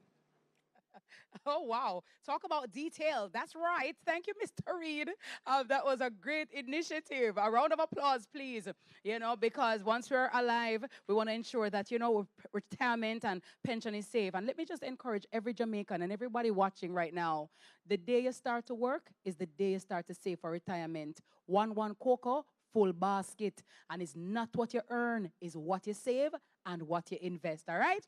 Now, joining me on stage are Gillian Hyde, the Captain Colin Hines, Colleen Douglas is still with us, and Scatter Burrell to give their feedback on what Mr. Reed just said. Well, let me start with Gillian. Hi, Gillian. How are you looking so radiant this evening? Hi, Miss Kitty. I'm wonderful. Very well. As you are part of the JN family, what are some of the challenges that entrepreneurs in the creative space, or what we call the orange community, face when it comes to accessing financial support? Well, let me start with just creating an enterprise, a business around what they do. And I think that has really affected the ability to access credit. And of course, we know that the ability for us to monetize intellectual property continues to be a challenge. So access to ensuring that you have sufficient collateral to gain access to that credit is an ongoing challenge.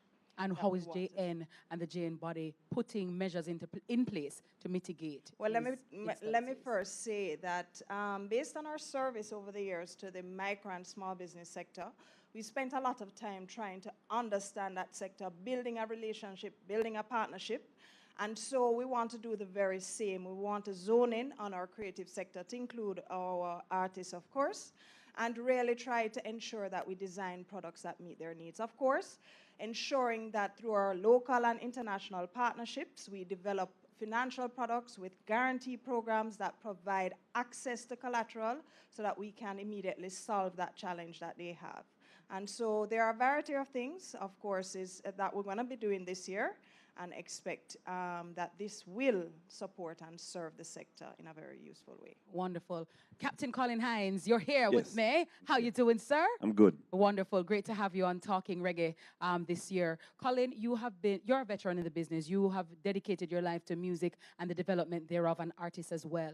What do you think are some of the critical things we can do now?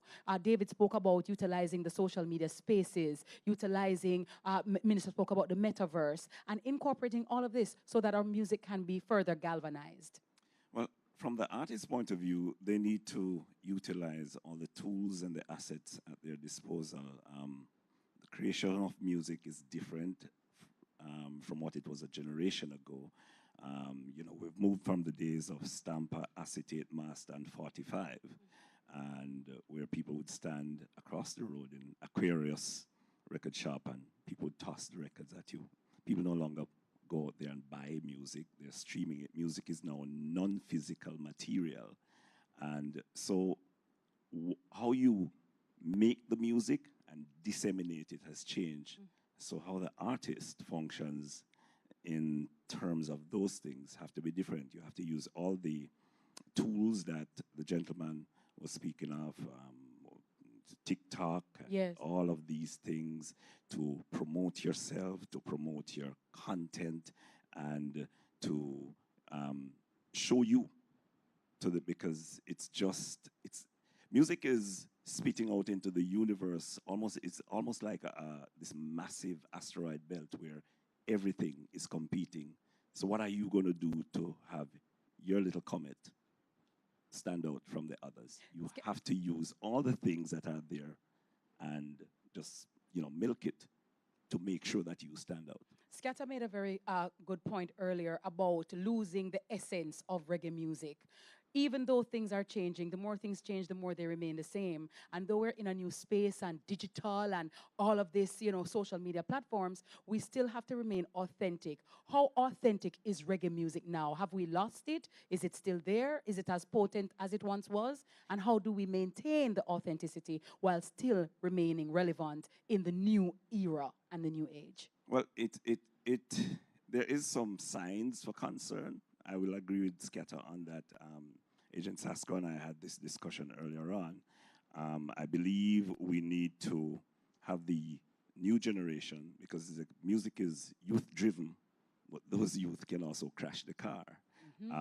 We need to help them in understanding that there is a skeleton created by the greats, and all they need to do now is to change the clothes on the skeleton, but make sure that the shape of the music remains and reference that which came before you, and be creative, but reference that which came before you to maintain quality.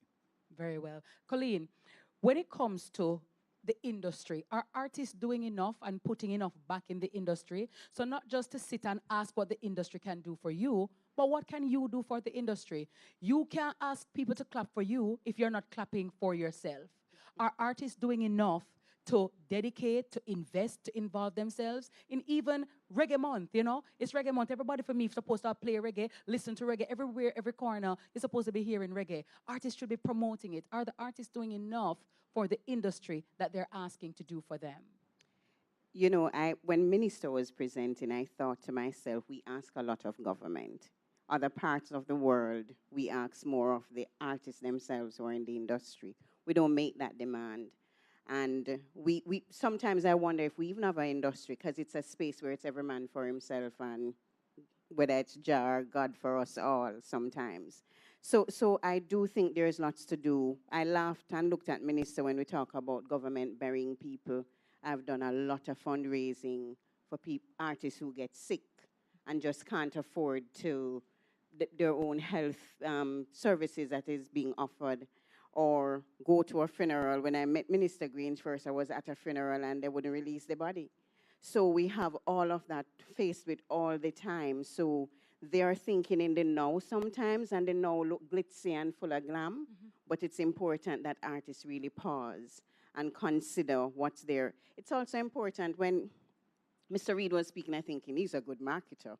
It is important that we engage the community, engage the artists directly, so that they know that these services are available and they can have access to it. So access to information for the artists is also important, whether or not they want to listen, but at least we'd have made an attempt to at least engage them so they know what's there for retirement planning, what's there for planning for tertiary education for your children, and so forth. So yes, I do think artists can do more. It's a personal responsibility, but it's also a collective understanding that it's not just you in this. It's an industry, and we're doing it for everybody, right. Not just generational wealth and continuation. Scatter, regarding the business aspect of it, Colleen just mentioned, and we've heard about it, we've seen it in the news. Artists, them hot now, and they're on top, and they don't make enough plans and preparation for the future, their families, and just their music in general. As a businessman, you work with Down Sound Entertainment, and that is a corporate entity that really churns out a lot of artists. In terms of educating the artists and encouraging artists to say, have one eye on the now and one eye on the future, where are we with that? Are we having those discussions? Or it's all about the girls and the cars and, you know what I'm saying? Boom, bang. Just look at the landscape now. There is no school, there is no kindergarten, prep school, primary school, high school, college for this business of music. As a youth, able to step out of my house or whatever, I aspire to be an artist. And his greatest challenge is to learn how to write a rhythm and write a song.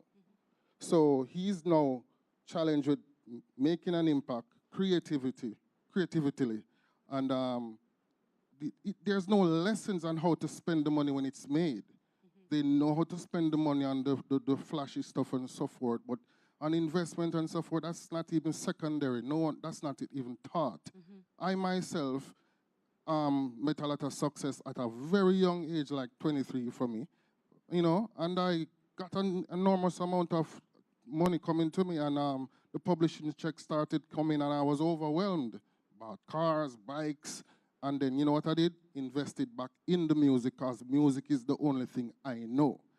You know, at one point in time when I got word about my future, I tried to open a wholesale in St. Thomas.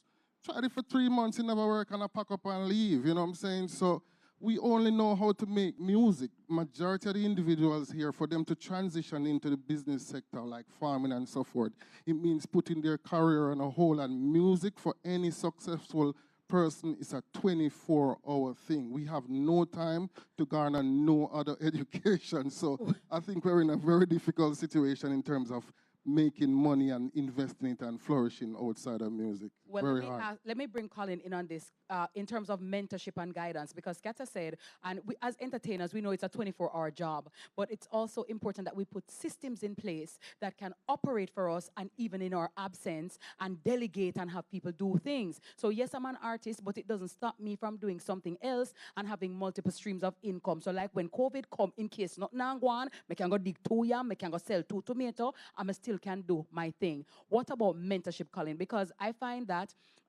there is a school of thought that says a lot of the artists now, them not listen, but also a lot of the older ones who made the same mistake and buck them to not guiding them. How do we bridge that mentorship gap, and how important is it? Yeah, it has to be a meeting in the middle for both the youngsters and the veterans.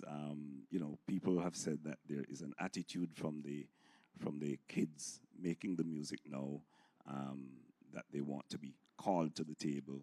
They don't want to meet halfway. There needs to be, everybody needs to, you know, chill in the room, and the information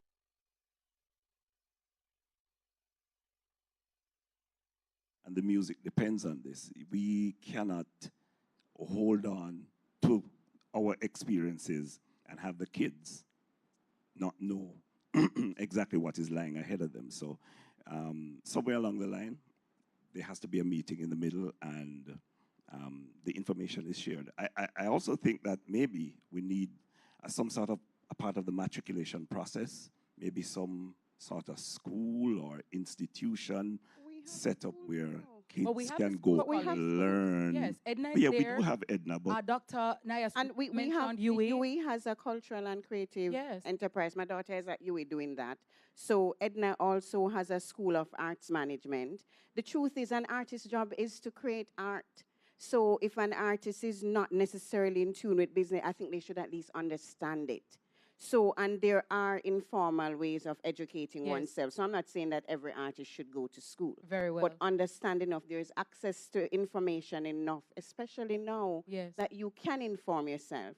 But we do have 2 strong institutions in Jamaica who offer courses, and I'm degrees actually talking in arts management. All right, At okay, a level ladies. not at that sort of tertiary level, at a level lower, where Okay. the basics can be passed on. All right, so we need like a street corner like this, that like Jay need to do more of this. I would just talk on, so, all right, me ready for work. I'm outside. That's right. All right, so we're going to take the break, and we're going to come back and have some more discussion and hear some more of what's in the minds of our panelists and what's going on. And of course, the aim is to talk reggae so that we can all benefit from reggae, okay? Jamaica National Group, and we're going to say big up Talk Reggae Symposium 2022. We'll be right back.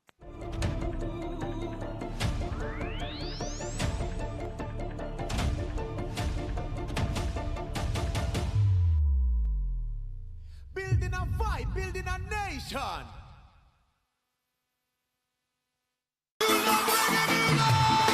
Reggae Month is February. February is Reggae Month. Come catch the rhythm virtually. We gone online totally on Reggae Month TV. Mega reggae concerts, interesting reggae documentaries, informative reggae symposia, and lots more. Online daily from 6 p.m. to 10 p.m. on PBCJ, Jam Vision, JCDC Facebook page, and several other cable and social media platforms. Details available on the Reggae Jamaica mobile app, Reggae Month TV. Tune in daily and be entertained and informed. Jamaica and its workforce are advancing quickly. Life-changing opportunities are arising. You need training and support.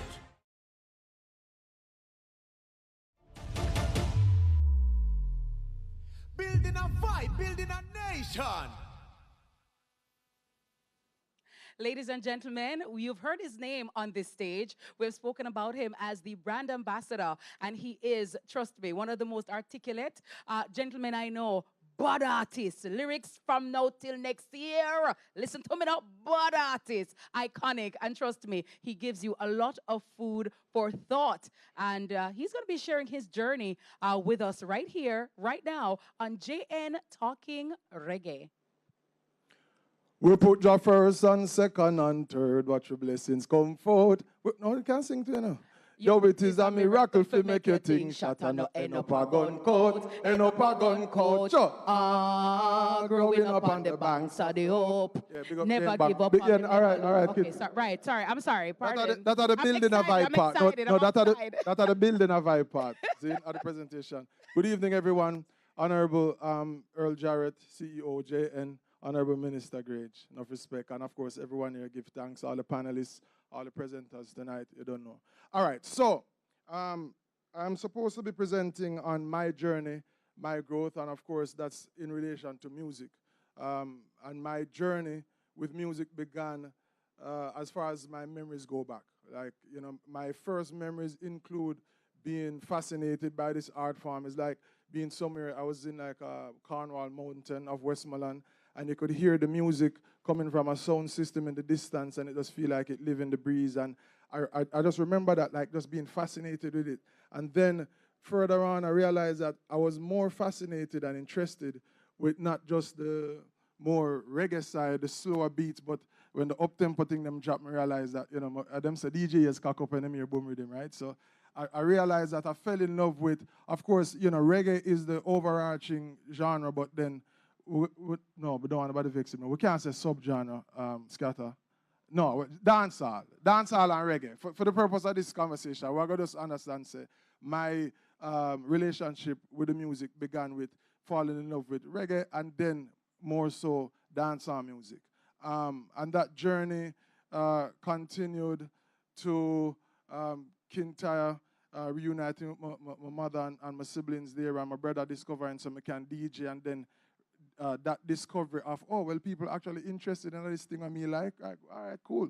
And then, you know, just being fascinated with the art form and different practitioners, bigger Professor Nuts and Lieutenant Stitch and them, and them are 82 babies, so you don't know them, isn't me? And of course, in terms of growth, as I grew, my interest grew with the music, and different people came out, Buju Banton, Madhouse, that whole era in high school and all of that, and I was growing with it. My first DJ contest I won at age 8, DJing a Professor Nuts tune, Tansobak, Zine, and, you know, performing at school. As a matter of fact, a lot of the conversation so far has mentioned the fact that the music needs to be in schools in a formal way. But I must say, in my personal journey, you know, look at after school contests and everything there, it's still in the schools. You know, as I said, my first DJ contest I won at a school concert. My first real performance with a microphone was at a school concert, Hope Valley Big Up. And then, of course, going to high school, performing at the school barbecue and things like that. So my own journey includes having that school sort of you know, atmosphere to hone my skills, as it were. Now, as it relates to this presentation, I feel like it is important for me to focus a little bit on my growth as a professional and my journey. And what might be useful to the discussion is to understand that the things that I found out when my journey began professionally is right away that the music is not linear. So, you know, if you want to become a doctor, you know, you have the steps you need to follow. Law, I guess the same, and a lot of traditional professions. But with music, you kind of like everybody's journey, everybody's story is different. So I realized that if this thing is not linear, then you kind of have to start define your own path, and as such, define your success.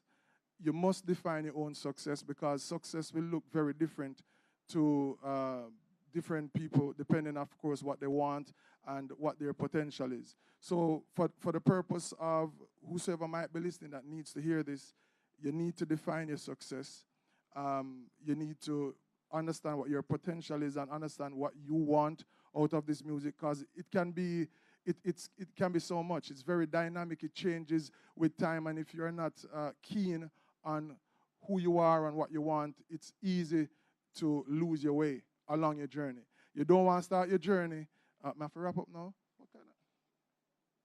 I got to go, guys. So I guess my journey I have to cut short. I have to take a shortcut. But if there's one thing to take away, please understand that you must define your success. It is relative. Music is a subjective thing. Entertainment business is very subjective. So you have to know what your success looks like to you. As a JN ambassador, it's good to be in a function where a financial institution has put together something like this. We need to give them a round of applause. And I'm saying that as an artist and not the JN Group ambassador. Thank you very much. Yeah, my time done. Love and respect. Thank you, Agent Sasko. Make some noise for Sasko. Thank you so very much for sharing your journey. If you ever check the choppiness, so but we understand. But trust me, your message definitely resonated and is resonating with all of us and all of those watching. Thank you so very much. Next on stage, we have two-time Grammy-nominated reggae songstress, known for her uplifting and socially conscious music. She has given us hits like Wrong Address, Warrior Love, Roots, I Am Not Afraid. No, help me welcome on stage right now the strong one, Etana, accompanied by Elishwa. Yeah. Yeah.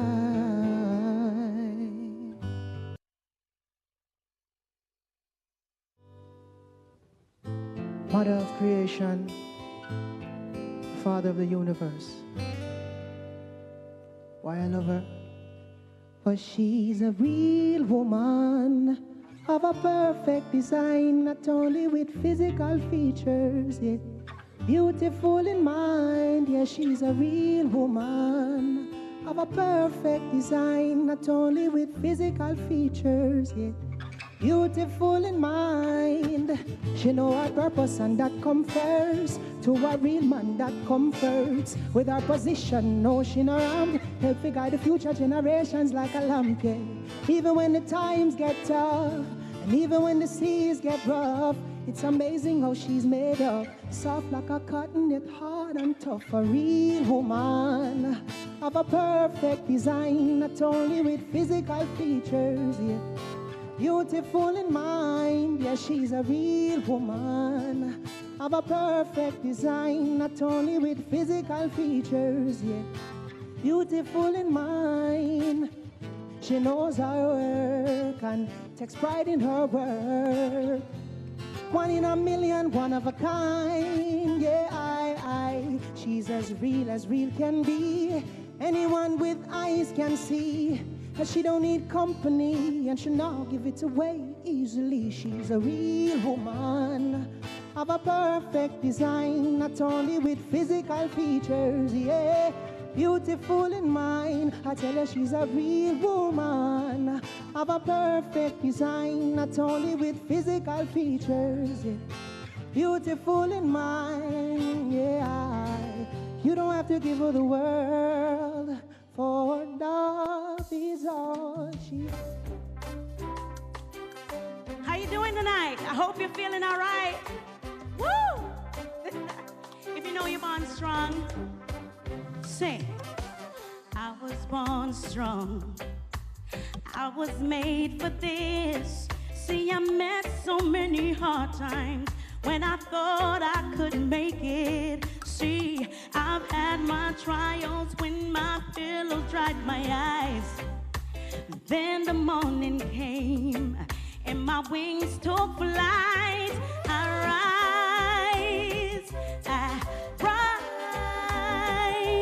See, I'm hurting but not broken. Down but I won't die. I rise. Soon I will reach the sky and still I rise. A lot of people like to talk, but when they talk, we just let them talk. That's what they do. If you know this one, sing with me, say. People talk that that's what they do. They don't understand how me still a push and go through. Yes, they laugh. What they do? They call me names, but they just don't get it. Or them see me, I hold my head up just the same. When them see me, them just keep on talking. I mean, no see them, I just keep on walking. I got my pride, me nah go show my bad side. Some of them see me as a big pushover. Want me feel dead, I want me feel kilo over. Oh no, not I and I will survive. Never let them get you down. Never let them see you frown. Never let them take away your liberty. Live your life and be free. Never let them get you down. Never let them see you frown. Never let them lead you astray. Starting today, live. And you know I walk with no fear. I see them coming after my soul, wanting to take control. Wanna give me locks, wanna give me bling, wanna give me all the material things. I hear them talking about what the world has to offer. Girl, can't you see what they have done to Bedouin and Marcos? Just us and I. But say, no, I'm not afraid. No, I'm not afraid. No, I'm not afraid. If them a come, let them come. I'm protected by the Most High. I hope you're feeling good tonight. Reaching out to all of the men who really love the ladies.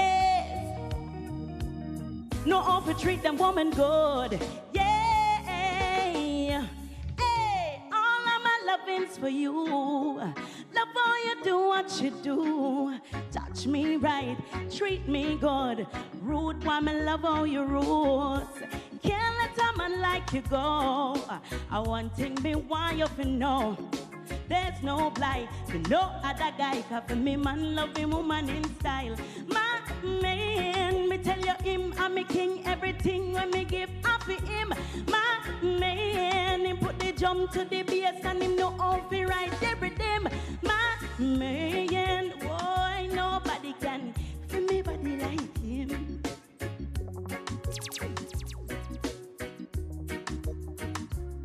Me give him all what him need. Real comfortable every time with me. Me give him all what him need. Real power like Jay-Z and A. Cause this your loving, this your loving, this your love gonna lead. No matter what them do, them can't cut with speed. This your loving, this your loving, this your love gone. Hey, just for me in my walk. My man.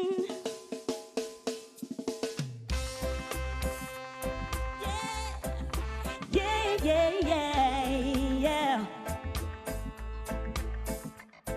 Ooh, I want you to sing if you know this one.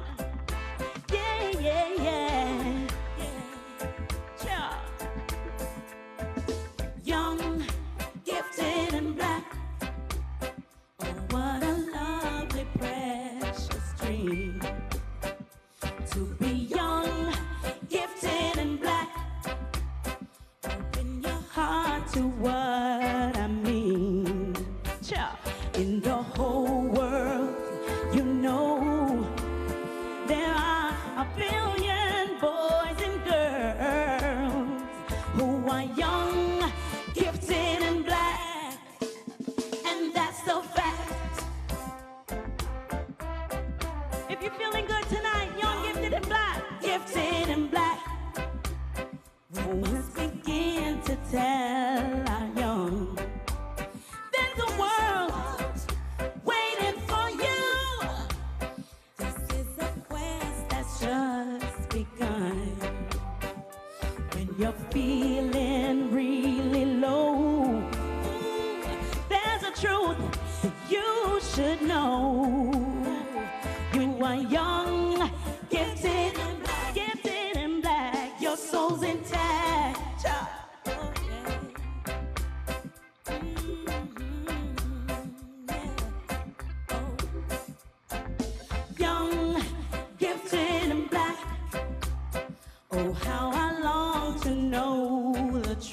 There are times when I look back and I am haunted by my youth. Oh, but the joy of today is that we can be proud to say to be young, gifted and black. Your stories,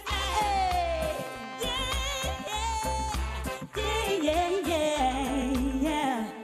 Oh, Oh, wow, wow. Make some noise for Etana, the strong one. Mellifluous voice, reggae music, sweetie. Reggae music, nicey. And Etana, she come right out. Where both is we gonna go? Hello? Please to give Etana a round of applause, dear, please.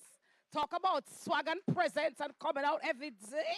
I gotta tell you, hello, please. That was absolutely amazing. Some fire emojis. I want to see some fire emojis in the chat, some Jamaican flags in the chat, because trust me, one of our divas right here in reggae music, such a solid artist. Big up to yourself, Etana. Well, next up, we have a presenter who is in his 21st year of practice as an attorney at law. He operates his own law firm, Young Law, and has served as deputy chairman of the Jamaica Anti-Piracy Alliance, JAPA. As an entertainment lawyer, he has provided counsel to industry players and stakeholders. Here to share more on the business of reggae music and its intricate legal side is entertainment attorney at law, Ronald Young. Greetings, and thanks to the JN Group for inviting me to present during Reggae Month, the birth month of the late, great Bob Marley. Now look within, as Bob would say, and answer this question. Do you want to make music solely to express yourself, or do you also want to make money from your music? If you want to make money, then you have to learn to navigate the business of music. My job as an entertainment attorney is to teach you how to collect and protect your music income, to advise you on the legal rights and remedies you have in a negotiation or under a contract, with a goal of increasing your income and protecting you from losing it. So in under 5 minutes, I will give you 5 valuable tips for protecting your music and advancing in the music business. Number 1, be true to yourself. This means understanding who you are and what your strengths are as a creative. You may, for example, want to be a hardcore dancehall artist when you are a natural culture reggae singer. You may know chronics than Skilly Bang. Play to your strengths. Number 2, understand your rights and revenue streams. Learn about copyright and trademarks. Did you know that you own the copyright in a song automatically once you write it on paper or type it on your phone, and that registering it is just a means of protection? Do you know that while copyright refers to your original literary or musical works and performances, trademarks refer to your brand or logo that identifies you or your business? Understand your rights as a creator of a song, performance, or master recording. Then learn how to turn your rights into income. Did you know that being the creator of a song is different than being the creator of a recording of that song? And that if you own both rights, you can double your money? Ask me how. Number 3, record and register your work. Whether you are a songwriter, performer, or producer, ensure you keep records of your work that reflect the title of the work, when it was created, any co-creators, and its duration. Then register your work with the Jamaica Intellectual Property Office as a means of giving notice to the world that you created it. 4, build an effective team. For you to seriously advance in the music business, you need to find a great manager who will in turn help you to find great PR agents, booking agents, distributors, a street team, social media managers, and most importantly, a fantastic lawyer. If you are the business, then your team is your board of directors, there to guide you through high seas and low seas. Number 5, make good deals. The first element of making a good deal is understanding your bargaining power. You may be able to demand certain monies and rights as a top touring reggae artist that you will not be able to demand as a newcomer.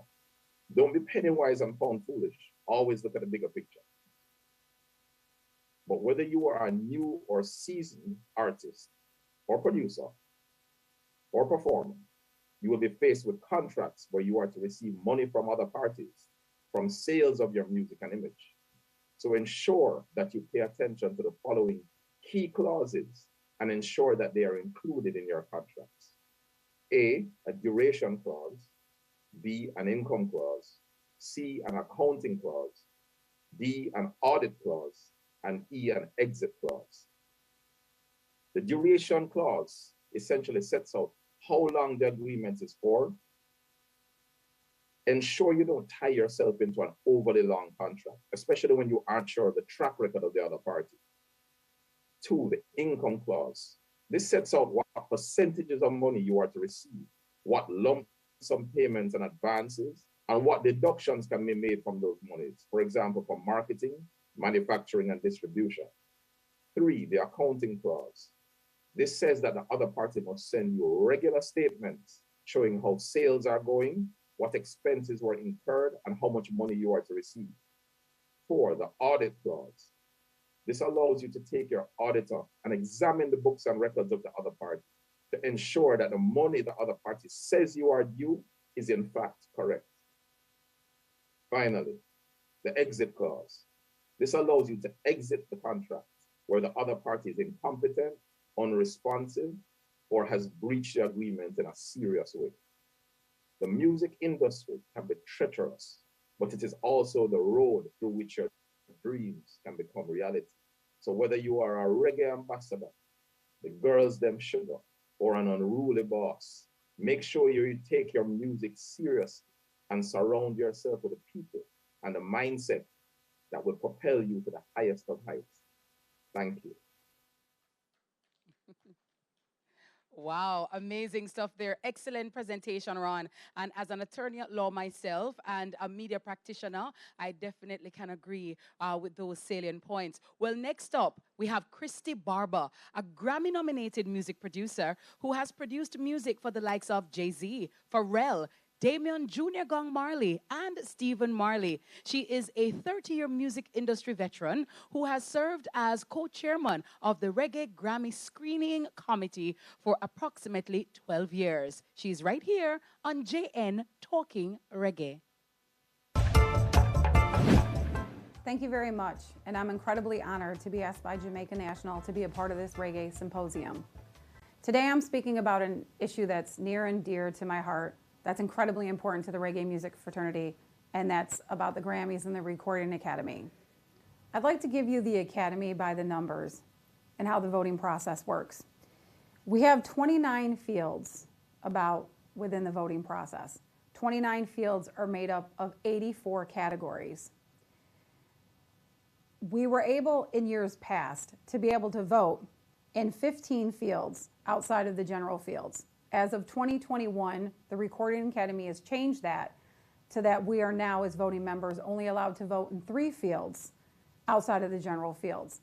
So that's a very, very big difference in the way that we used to vote in years past. For example, so you understand the field and the category. Having 29 fields, here in Jamaica, we have our reggae album field, which is only made up of 1 category, which is the reggae album. You also have the rap field, which is actually made up of several different categories. So our field has 1 category, the rap field can have 3 to 4 categories. That's how it's made up. It's made up of music albums, music singles, and craft categories. A craft category would be like best comedy album, which, just like us, sits alone in its own field with its own category. So that's how it's broken up as far as how we can vote. I'd also like to talk about the issues that actually affect the reggae album category. Back in 2003, when I started my advocacy program, I realized that we had 1 registered voter on the island of Jamaica. So I knew that we had a problem in our category because the people who were actually in our industry weren't actually voting in our field, and that needed to change. So I've spent years doing interviews and press, and as I'm doing tonight, educating our industry on how the process works. And as I've done it throughout the years, realized that we're not the only music genre that doesn't get it. The overall industry really doesn't get how it works. And with the Academy consistently making changes, it makes it very difficult to keep up with what's going on. So going back to when I was speaking about the numbers, the new rule that was put into place for 2021 definitely affects our reggae field for the simple fact that now we actually have people who actually do reggae music voting in our field. You had 15 fields before, and now you only have 3. Think about it as a voter.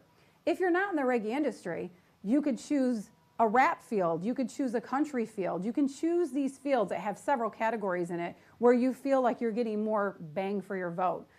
But you know, if you're in the reggae industry, and this is what matters to you as it does to me, the very first field you're going to visit is the reggae album field, which is where our reggae album category sits, and you're going to cast your vote there. So you know it's going to limit the people who come over to vote that don't necessarily know what's going on in our industry. So that new rule put into place works to our benefit.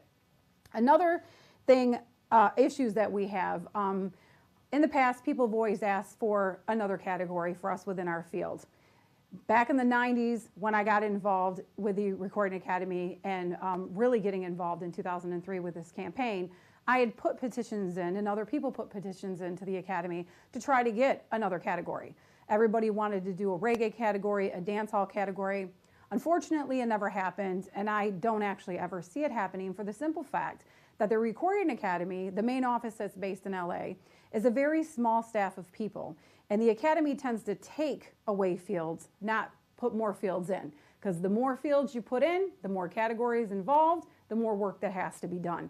So you tend to see things get condensed, some names changed, but it's very, very difficult for a field to get another category within it. And my bigger concern is the preservation of our actual field is what we need to be worried about. Right now, we're going through a pandemic where submissions across the board in all fields were very, very low. The biggest issue in our category, our field and category this year is we only had 125 submissions this year. And a lot of those submissions were one rhythm albums, which I absolutely love. I'm a lover of dancehall, but unfortunately, within the Grammy scheme of things, it is an art form that is only known to Jamaica. So if we only had like 70-something artist submissions this year, and the rest were like almost 50 one rhythm albums, the way that the Recording Academy could look at that is that we only actually had 70 submissions. And that is one of the key things they look at when they are getting rid of fields and categories. If your submissions are low, you can tend to lose your category. So what we need to educate our industry on is also how to submit a record to the Recording Academy. And the way that you can do that is you have to have an album that was released within the United States of America within that calendar year that's eligible for the Recording Academy. It also has to be considered a new recording. It can't be something that was over 5 years old. It has to be something that's considered new, not something that had been released before, unless you take an album where you do an album, but then you do it acoustically or you do it live. That to the Recording Academy is considered a new recording. So you can resubmit that. My example is Stephen Marley's Mind Control. People were confused, they didn't understand. One year he won for his debut solo album, Mind Control, and then he won the next year, and they were like, but that's the same album. Not according to the Recording Academy because he did it acoustically. So that's why artists can win for a live album because yes, they're doing material that was released before, but it's a new recording because now it's recorded live. So that is eligible. So we really have to make sure that people understand the submissions. And that's one thing, is kind of my give back to our industry, that I have an open door policy that if people don't have the ability or know how to submit their records, I will submit them for them. You can actually submit an album if you are a record label that the Recording Academy deems a record label. You can't just make up a record label and say I'm a record label. It has to be a record label that they acknowledge. You have to be a media company that they would acknowledge, a publisher that they acknowledge, or you can be a voting member. And that's why I am able to offer up that service, because I am a voting member for 19 years and I am able to submit people's projects. And I have to say, the other issue that we've had is people with this conspiracy theory about these committees. I sat on our screening committee for several years. The screening committee is not a hindrance, it's an incredible help. 99% of what makes it through the submission process is on the first ballot. Most of the people who actually sit on these committees aren't even voting members. It is not a room full of private people, 15 to 10 or 5 people deciding on who's going to win the reggae album that year. The only people who can decide who wins a Grammy are those 13,000 voters that are out there. It has nothing to do with a room of 5 people that were appointed to actually help with our process, not hinder it. So that is an argument that we need to just dead because, like I said, they're a help, they're not a hindrance. In conclusion, and I hope it wasn't too confusing trying to follow me with all the information, and there's just so much more information that's out there. You guys can learn like I've learned. And the one place you can go that's updated all the time, where all this information lives, is at www.grammy.com. You can always go to Grammy.com to find out all the new information, all the new rule changes, everything that's going on within the Recording Academy. But I do want to leave you with this. I know a lot of people say that the Grammys don't matter. They do matter. They are the most prestigious music accolade that you can receive in the world. Reggae music is the most influential music in the world. And there's not an artist that's down here that is either started or is a legend that doesn't deserve the ability to win one of these. And that's why I'm going to constantly be banging these doors, doing these interviews, and spreading the good word and the information to get these facts and the information correct on how to become a Grammy member and how to become a Grammy winner. And all I want to say is to the 6 nominees that we have this year, I'm incredibly proud of you. I'm happy for whomever wins. I'm always happy for whomever wins because it's another win for reggae. Thank you. Wow. And a win for our reggae artists is a win for Jamaica. Thank you so much, Christy, for your thoughtful presentation. So much knowledge and insight there. And I do think that we probably will need a Talk Reggae Symposium Part 2, Mr. CEO, Mr. Jarrett. I'll tell my people to call your people and we'll sort it out very well. So, as an artist who is no stranger to reggae and dancehall music, he's been busy turning and churning out hits since 2005 when he stepped out with his first hit and has since given us others like One More Night, Jamaica Love, and Oh My Yay. We want to say thank you to all our panelists this evening, all our presenters, and the earlier performer, Etana, and everybody who watched at home online. Thank you for making it JN Talk Symposium. It was my pleasure and honor being here. Special thanks to the Ministry of Culture, Gender, Entertainment and Sport, and Jaria for their endorsement, TVJ, PBCJ, and Nationwide 90 FM, as well as the Jamaica Cultural Development Commission for your support. Of course, thanks to all of you, again, our viewers, for tuning in, and to all our YouTubers and all the people on social media for making it JN Group. Stay tuned. Busy Signal is up next. La la la la la la la la la la la. Thank you for watching. When me ready for be it, no boy can't buy me out. We no foreign minded, now we compared to Jamaica. It's Jamaica love, we wanna feel Jamaica love.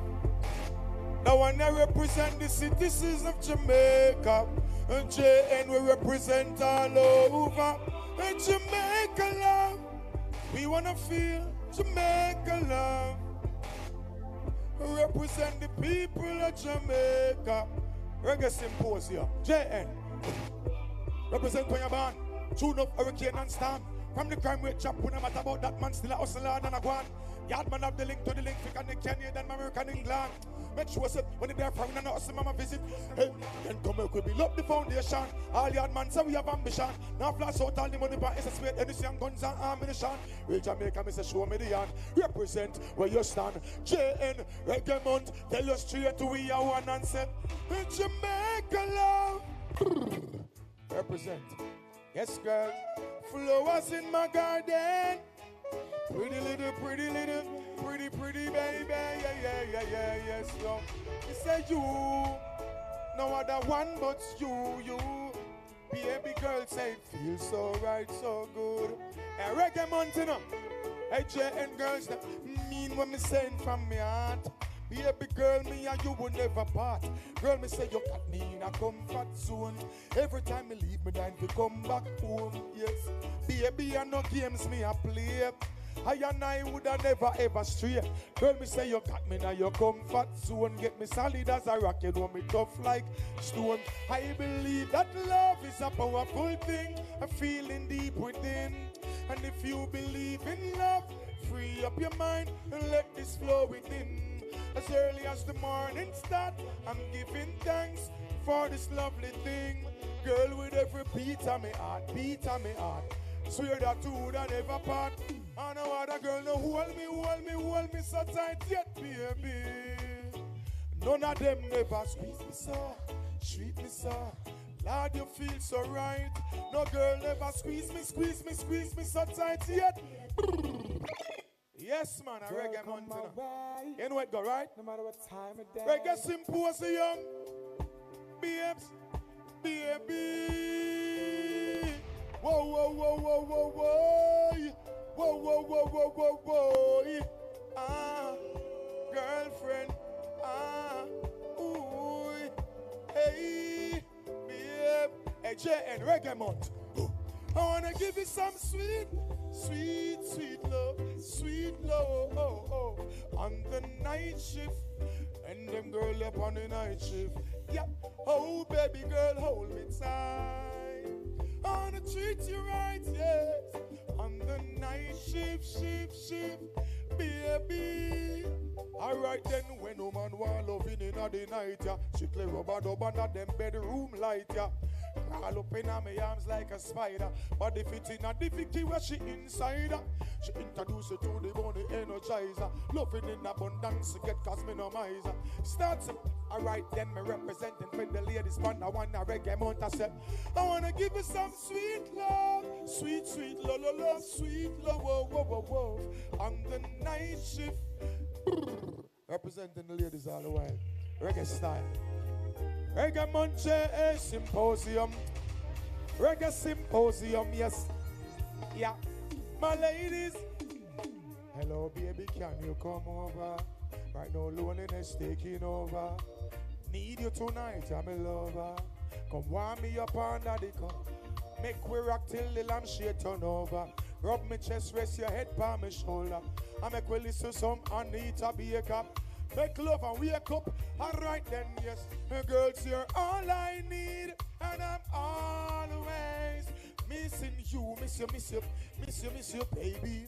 Miss you. Oh yes, I need your tenderness. I can't resist you. Miss you, baby. Miss you. Alright, so girl, look me up. Squeeze me tight and close. Representing Reggae Month. I'd say we in ya. When we are mash up the place, Reggae Month say we in ya. Alright. When we are mash up the place, we say when say we in ya. A Reggae Month in our style. JN, watch out now. Please, pull up. Sound a bounce and the place a full up. Sexy girl now we can't get enough. Girl a good umpire, that we love. A murder when we step in at the club. Select that turn it up in at the sub. Music a bounce and lyrics by the tons. Everybody out there. Hey, watch this. Me tell them to watch out for this. JN, Reggae Symposium. Tell them to watch out for this. Me say watch out for this. Yo, tell them to watch out for this. Watch out for this. Hey. So me sing, watch out for this. And them are best lyrics. Mash up the place, but you are not for this. Hey, me now miss number one on the list. Hey, girl the bunks, things like this. Watch out for this. And them are best lyrics. Hey, mash up the place, but you are not for this. Hey, yo, me now miss number one on the list. Hey, raise your ones like this. Hey, Reggae Montina. JN. Reggae Symposium, me say place turn over.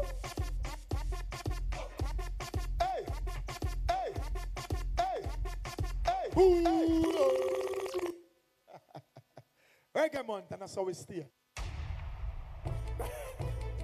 Represent myself. Free up, yes. Free up, yeah. And we say what is to be must be. Thank just set me free, yes. Hey, me say me nah go to jail again. And we never gonna fail again. Like a ship we a go sail again. Woulda never see me call me friend for bail again. Nah see me a courthouse no more. No bracelet up in the house no more. Step out and hold me one for sure. Real hustlers a road and make money galore. Yep. And I say if you ever been to jail before, you have to keep an eye open even if you a snore. The cardboard, someone a beat it on the floor. Reggae Month, our style. Eh, na na na. Eh, na na na na na na. Da da da da. Yes, reggae music again. Oh yes, da da da da da. Oh na na na. Yeah, boom. It's been a long, long time now since we groove together like this. A different vibe is in the air. Reggae music again. Hi, hi. Happiness on every face. Peace and love for every race. Smile and greet with real friends. Over and over again. Reggae Month, and tell them this. A long, long, long, long, long, long time. We don't have no vibe like this. Reggae music again. Oh yes, reggae music again. Oh yes, and tell them say so long. We don't listen to some old time reggae song. Play the music again. Reggae music make we unite again and make we unite again. Then, yeah. Remember when, way back then, positivity was the message we send. No man not pretend. Root to this them. It used to be Jamaica, no problem. Hold money you spend. Barrow Ireland, and them kind of love that we need to extend JN. Remember when the skirt them are up on the pants them. Reggae Symposium, me say a long. Yeah, give another chance, baby, another chance, another try. Yes, ladies, one more night. Give me just one more night, yeah. Girl, one more night, 'cause I can't live without you. Hey, me ladies, one more night. Baby, give me one more night. Yes, girl, a million more night, 'cause I can't sleep without you. Alright, 'cause every day me say me want her in my life. And I mean no want to wake if she not dead by my side. I beg her apply, swallow me pride. The world so cold without your girl, me feelings can't hide it. Remember when she said she need me all day. Love from the room to inna the hallway, girl. Me no really want to learn the hard way. I'm afraid to say please girl stay, so me begging you. One more night, give me just one more night. Girl, one more night, 'cause I can't live without you. Straight, representing the ladies, yeah? Reggae Month, Reggae Symposium.